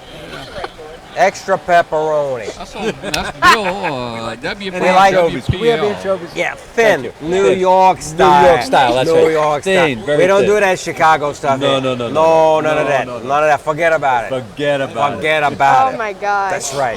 You- Paisans here. Hey, all right. Yeah, right These there. guys forget These about guys forget about that. Paisans. It was probably Don's was Don's probably wife. Don's checking. wife. No, she's off at the casino. She called me at 9 o'clock tonight and she said, hey, how you doing? Oh, I'm having a great time at the Hamfest. So what are you doing? Well, me and my sister-in-law, my mother-in-law, and our niece, we're going to the casino. Tonight. Bye. Let's see what we got here. Let's see if we can take this call. All right. Hilarious. So All she's right, off in the Mississippi hello. Gulf Coast. Thank you for using ResearchCellphone.com. Goodbye now. I'm not making it out. It's probably It's some automated Somebody's thing. Yeah, putting it's some something on. automated. Okay, yeah. You see that number up there? Okay. Let's Let's just watch. remember. 257. Yeah, we Yeah, should we'll- like we'll that. just remember- 2057. We'll just remember Goodbye. that. Goodbye, Forget about it. You're done. You're Yeah. done. Yeah. We You're won't- dead to me. You're not we won't welcome answer- anymore. I like And you that. know- I like God. You're good. You're not even from home. You're No. so good. All right, now let me I'm a do it. professional. Let me try one. Great. I mean, Let you're me- natural. Let me try one. See if you can guess where I'm from. All right. Okay. Oh, Lord. All right, let me see. Here we go. Brace yourself. Hey, I'm doing one after I'm this. gonna try it. Go for it. Go for it. All right.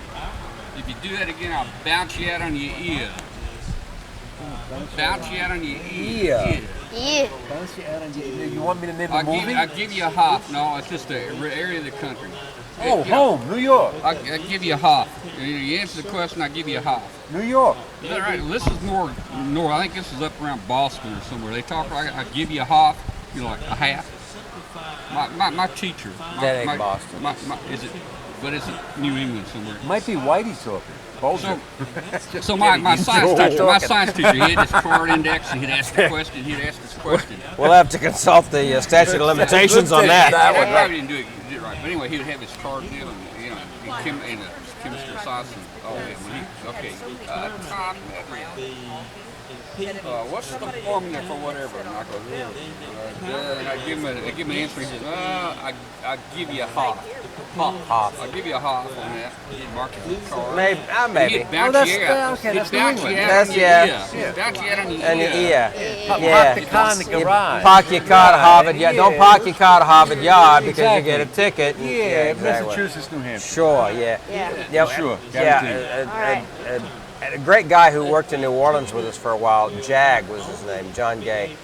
Great guy from Boston, and we had the best time. He's up in Detroit now, back home in Detroit. So he's not watching, but anyway, I just want to shout out to Jag. I'll have to tell him that Bill, I wasn't talking about you, Bill. I'm sorry. No, we don't sound like Boston. That was my science teacher. Park your car. Let me tell you, my science teacher was from Boston. Boston. Yeah. Gotta drop your eyes. Boston. But I love the New York Paisan gangster mafia accent. I find that just the fun because I'm a big fan of all those movies. I'm just a huge fan of that. Of The Godfather. The best movie. You want to know the best movie? Goodfellas. Goodfellas, exactly. They're Pesci. all good. Joe Pesci. Yeah. Bronx Tale is a great movie. Yeah. But And of course De Niro. Little bit. Yeah. Little bit. I got another. Little bit. Hold on, I got one. I got another phrase. You do one, I'll do one. What was the phrase? Something about you Utes. Utes. Oh, that was that's my cousin Vinny. My cousin Vinny. My cousin Vinny. Utes. The Utes. And then who was the judge? Who was the judge? That's a Ute. You talking to me? And who was the judge? The judge was he was Herman Munster. Yes. The actor played Herman Munster. Yes, the guy that played. That's right. Well, this show has really gotten off. Utes. Off the rails. But what are Utes? Yeah, it was great. But I'll tell you the best movie line I've ever heard in my life, and this is completely non sequitur. As an owner of a '78 Black and Gold Trans Am, I love Smokey and the Bandit. It is my favorite movie, but my favorite movie line of all time is from Smokey and the Bandit 2. Okay. Not as good as number 1. Smokey and the Bandit 3, complete and total waste of time. Okay, here is the setup. Yeah. Jackie Gleason is Fred Gwynn, exactly. It's exactly what it was. Yeah, the judge. Utes. Fred Gwynn, love Fred Gwynn. God rest his soul. Did you ever know Jackie Gleason's connection to amateur radio? No, he had one. You're kidding. No. Tell me, and then I'll tell you my line. I was in Jackie Gleason's apartment on Park Avenue. Wait a minute. On 49th Street and 5th Avenue. Did he know you were there, or was this He like knew I was was there. We were there. We visited. He's one of those guys. Jackie Gleason, and I'm so surprised you guys don't know this. Jackie He was a ham. Gleason. He was a ham. No, he was not a ham. No, sorry. He was not a ham. We got a call. We're going to answer this call. But Jackie So the Gleason same. It's was an different? avid I don't know. shortwave listener. Oh, yeah. Jackie Gleason had a room on just off the plaza, right around the corner from the plaza. In that building, I guess it's 50th. Hello, anybody on the phone? And we went to visit him because we were only 50 blocks away from Manhattan. The great one. The great one. We went to visit him, years later, and he had a room of nothing but ICOM equipment. You got to talk into that thing. I got to talk into this. I'm going to talk into the microphone. That ain't no pointer. I can't. It's not a pointer. I'm a school teacher. Pointer.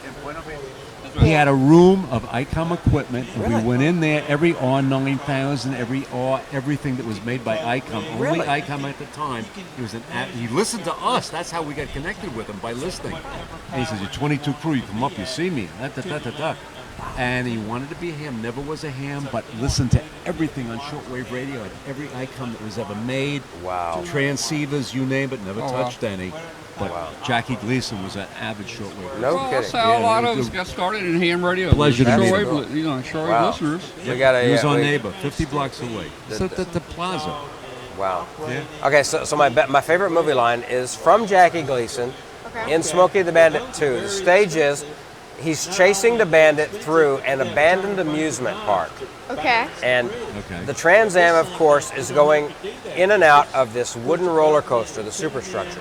Doesn't hit a thing. Of course, the cop car with Gleason at the wheel hits everything. The thing crashes to the ground. Mel Tillis is the owner of the amusement park. Right. Sir, I'm the owner of this mess. What are you trying to tell me? You're right. Gleason says, what are you trying to say, sir? That's true. We're closed. He looks at Junior and says, get in the car, Junior. We are surrounded by a metal CallMyLoveSong.com. Favorite line of any movie ever. Get in the car, Junior. We are surrounded by a mental case. I love it. That was a 702 number again. I don't know what it is. I think it's a 702. I don't think that's what I was answering. But switching the anyway, numbers we're going on to us. watch for that one. But that's a true We're gonna watch Stand up that for- Yeah. for a minute, Big look time around. shortwave Okay. listener. Hilarious. Nothing interesting. You know, he ad-libbed his way through that whole movie. His dad was a cop, and that's where he got the. That's where he got the. I think I knew that. Yeah, where the line of. I think I knew that. You some. Line. Right. That's where he You got that can't line say it because his 'cause dad Can't say it they on the can't radio. say it. But his dad would say that, and that's where he got that line. But that's how we got Hilarious. to meet him. That's hilarious. I'll I never love forget Jackie Gleason. Loved Gleason. All right. That's a great one. that. Good. Come on up. I want you to come uptown. Nothing Okay, better. we'll come Nothing uptown. better. Wow. So cool. Well, we'd love to talk to you. I don't know what Tom's number is, because we're just sitting here. We've taken over the channel. Yeah. Okay, so And- we'll talk about Jackie Gleason. Who else do you want to talk about? You want to talk about famous let's New Yorkers? see. Sure. I want to talk about something I would know. Okay. What do you want to talk about? Now I got to think. All right, think about it. Think about it. Think about it. Let's talk about Dawn. No, nobody wants to hear about me Why not? because I'm completely. Guys, Oh, you're back. Let me tell you what. Tell us. In, Oh, you can in talk about Jersey, Yeah. up in Jersey, Yeah. Jersey. Jersey. Jersey. Joyce. That ain't a cow. It's almost 11:30 in Jersey. Oh my That's God. right. That's all right. That's right. It's getting late. It's That's the my week- local time. It's the weekend. They can stay up a little bit. Oh, they go to gosh. late mass. Hey, I don't Go to know late who mass. it is. You Go got to one. noon. Should we Go take to- a chance on that number? Sure, why not? You want me to hit the button Okay. here? Let's see if it comes out. Get the same ready to thing. hang up, Yeah, guys. let's see. Hello, you're on the air. Poughkeepsie, line 2. Hey, Hey. I'm not the bot that keeps calling in. Are so, you? you got an actual Yeah. team here. Who's on there? Who we got? This is Sterling, N0 SSC. Oh, hey, Sterling. Coffee. Yeah. Very Hey good. Chris, hey Don, hey everybody. How are you, Hey. sir? You're not some random Hey. computer Good. voice. No, Sterling is a young ham. Tell Yeah. us about where you just came back from, because you just came back from a cool thing. Where did you go? Oh yeah, I came back from a trip to all expenses paid trip to Austria. Oh, yeah. In Europe, as a part of the youth or the youngsters on the air YOTA camp that Very lasted cool. for a week, 3 weeks ago. Yeah, it was really cool. NCDXF and Yasmi, y'all know Wart Silver, obviously, and Glenn Johnson, W0GJ. They paid for me and Sam Rose, KC2LRC, to go and learn about YOTA and participate. This whole week we did all kinds of things. We made antennas, we made contact with the ISS, we went to summits on the air, we went to a castle, went to an ice cave, and all this cool stuff, and all of us were young people, aged 15 to about 26, and it was a lot of fun. So you're actually they're trying to get this in the United States, right? Yeah, so the whole reason why I went there is because we don't have anything like this in the U.S. Right. We've got, we've got Young Ham of the Year. We have YOTA Jamboree on the air. We've got, used to have the youth column on the ARRL and on QST as well as CQ Magazine. But it's all over the place, and we don't really have any kind of particular centralized or nationalized rally or camp or event, and I think this would be a really, really cool thing to bring the U.S. or IRA Region 2 and Region 3, because currently the only guys that do this is Region 1, IRA Region 1, and that's Europe and Africa. So we got invited to go over there to learn learn about their culture, their ways of doing things, and actually how they got this thing put together, and hopefully we're going to use that knowledge now to bring it back, and we're trying to do that. That's awesome, because I covered that for we covered that for Amateur Radio Newsline, and I took some pictures of you and Sam from that website and created a piece for the Ham Nation video, Ham Nation Newsline. Oh, excellent. Yeah, I did a piece for the headlines, and it was awesome. Yeah, we're really trying to. I think nothing bad could come of that, Sterling. I mean, that's just going to be the most awesome thing. So, yeah, exactly. Like VE3MIC Mike in the chat room says, Yoda, do or do not do. There is no try. You got to do it. There's no try to do it. You got to do it. There's no half measures here. Right.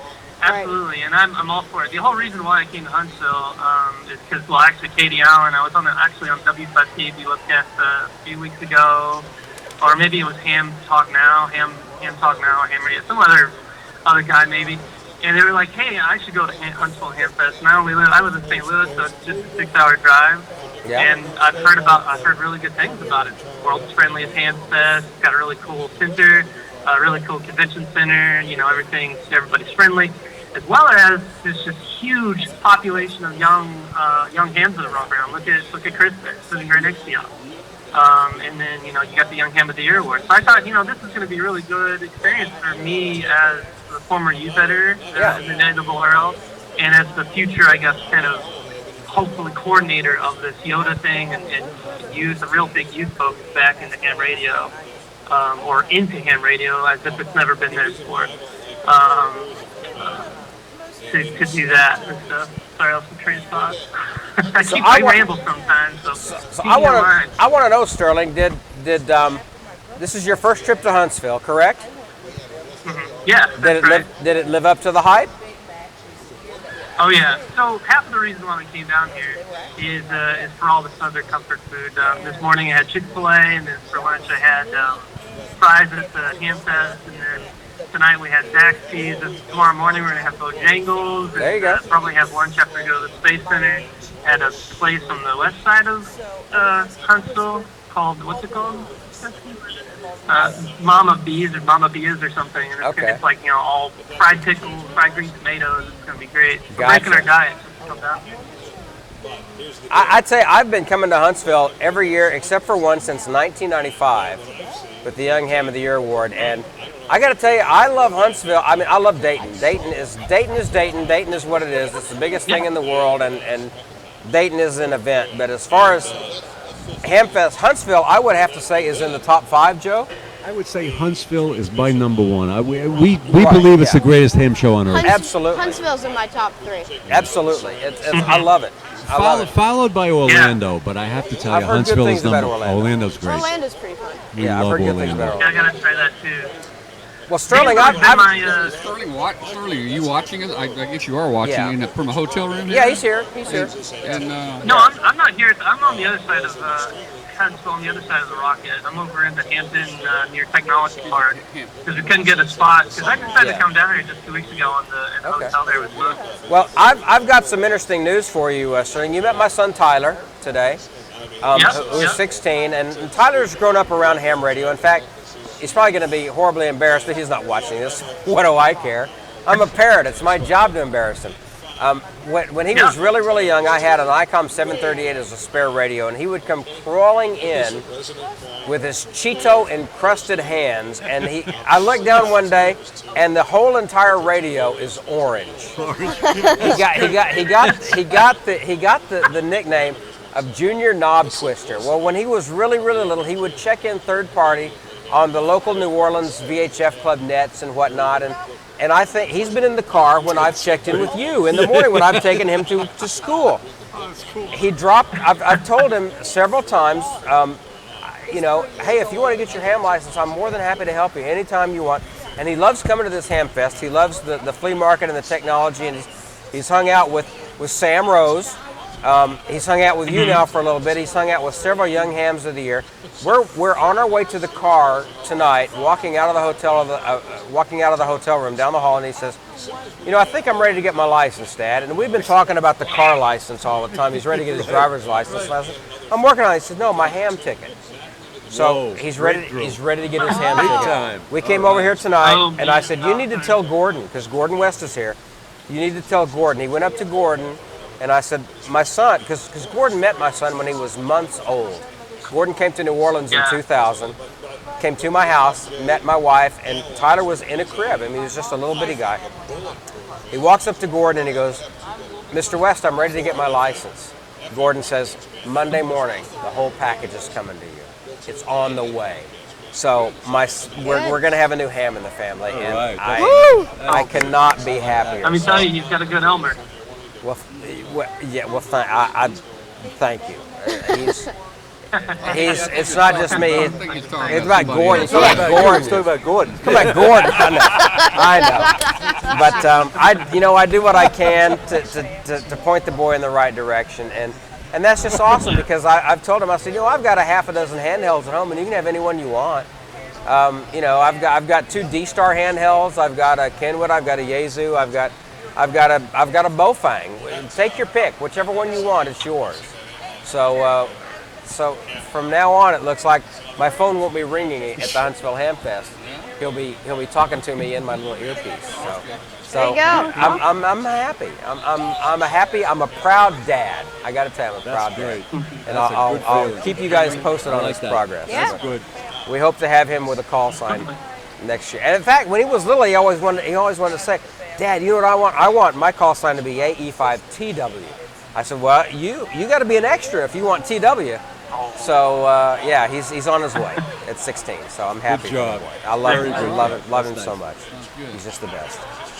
Yeah, way to go, Tyler. Exactly. All right. I think he's getting bored of it. I guess so. Well, I think we're going to probably. Yeah. Well, Sterling, thanks for calling in. I appreciate it. And it was so good meeting you today at the Ham Fest.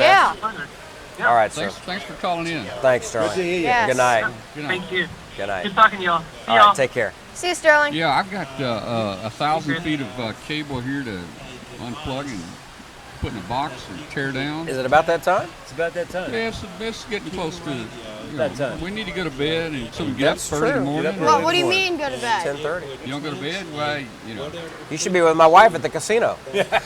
She ain't going to bed either. No, you shouldn't. She said, you're up there, I'm down here, I'm out of here.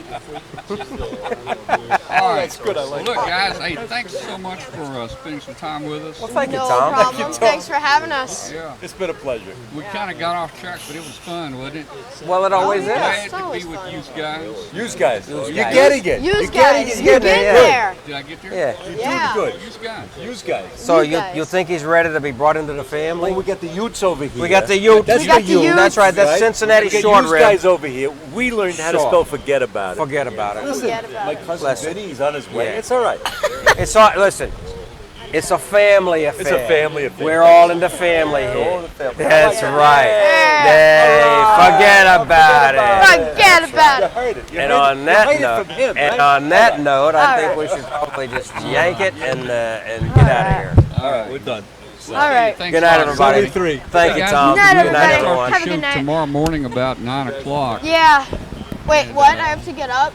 You don't have to get up. No, you just have to stay up. You're gonna make a picture. Just stay up. Don't fall. Right. Smile for the camera. Right there.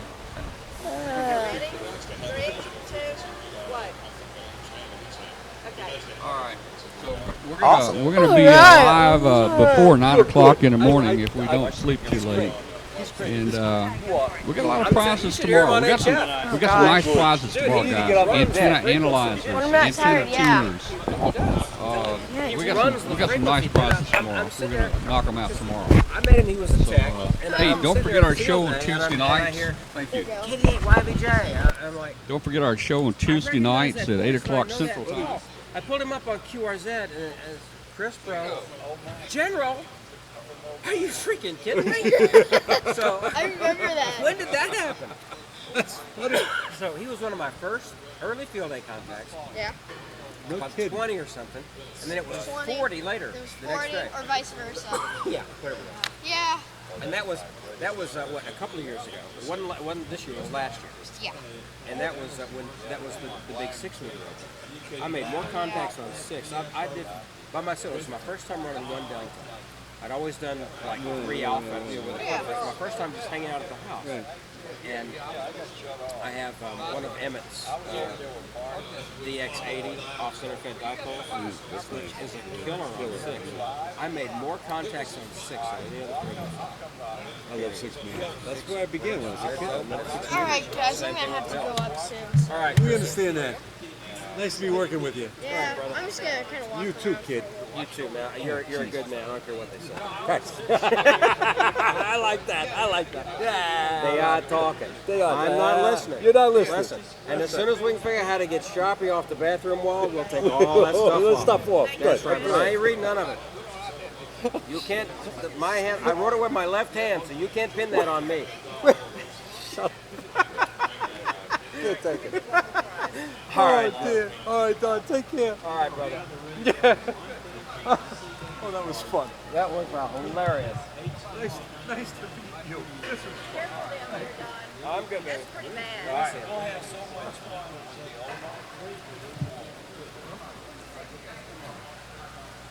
Hey, Tom, we'll do one more last prize. Yeah. Well, Hambot says he wants to do one more prize, so we're going to do one more prize here. So everybody stand by.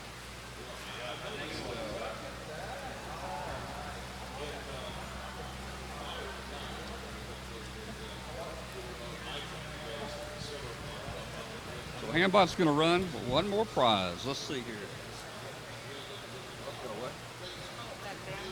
Okay, let me do something over here. Let me do something here. Hambot.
Mic test. Okay, this mic's working. We had a real hard time tonight. Challenge on trying to keep all the mic levels the same. But anyway, we made it. We're gonna shut down, and we'll be back on about 9 o'clock tomorrow.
What floor you go to? Where you at? I'm on the 9th.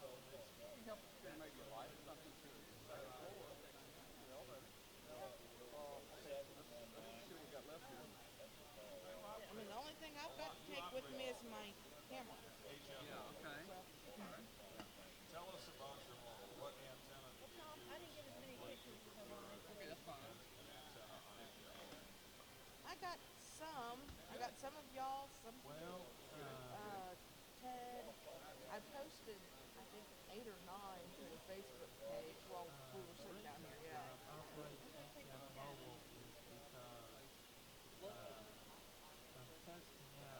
Most of the ones that I posted were from the Ham Fest during the day.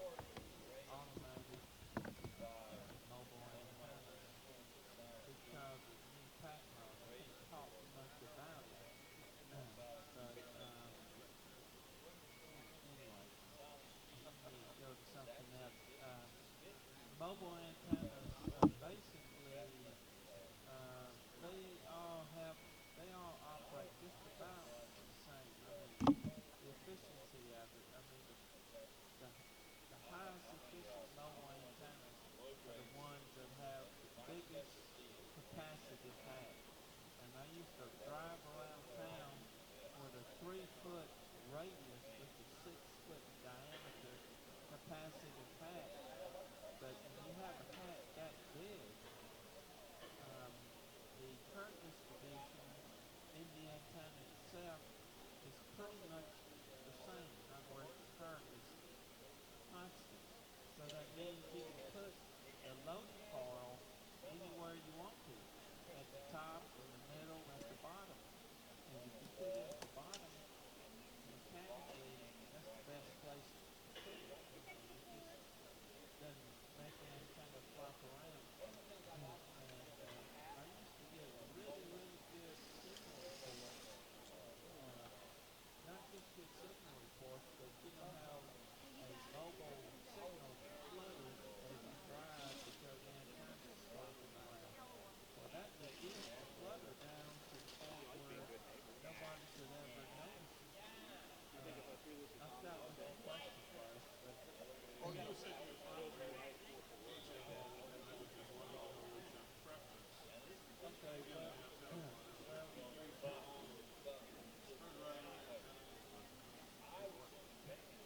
well, the simplest one to use would be something like the Next. All it works on one frequency, but it's very simple, and the easiest band to operate on would be 20 meters because the antenna is, a lot more efficient. Probably about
back through the 1950s when they had really long antennas.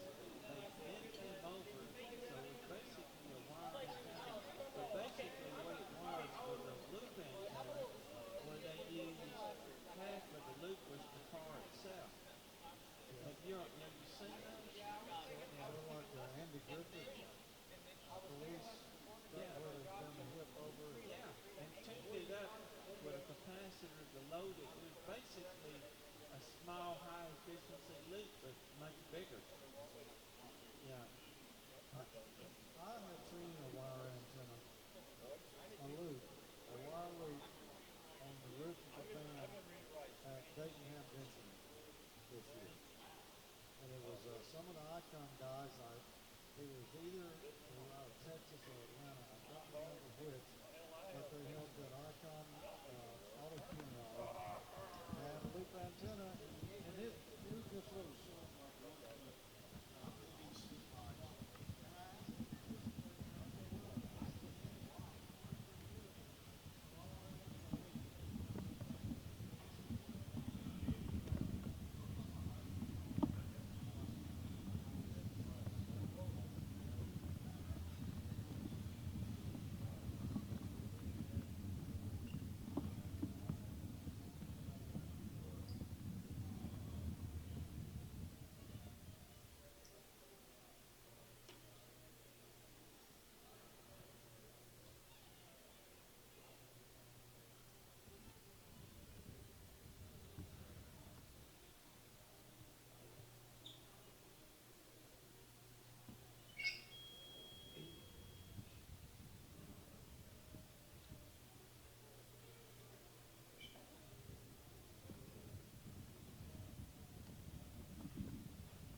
Thank you so much.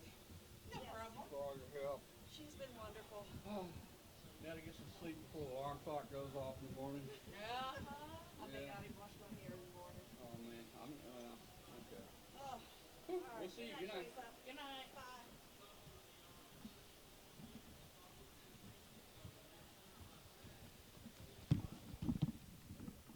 Well, I think it worked out okay for Ted and me. You know, I talked to Holly, especially talked to Billy and Matt, and everybody seems to know. I think the relationships get better. I hope so. Yeah.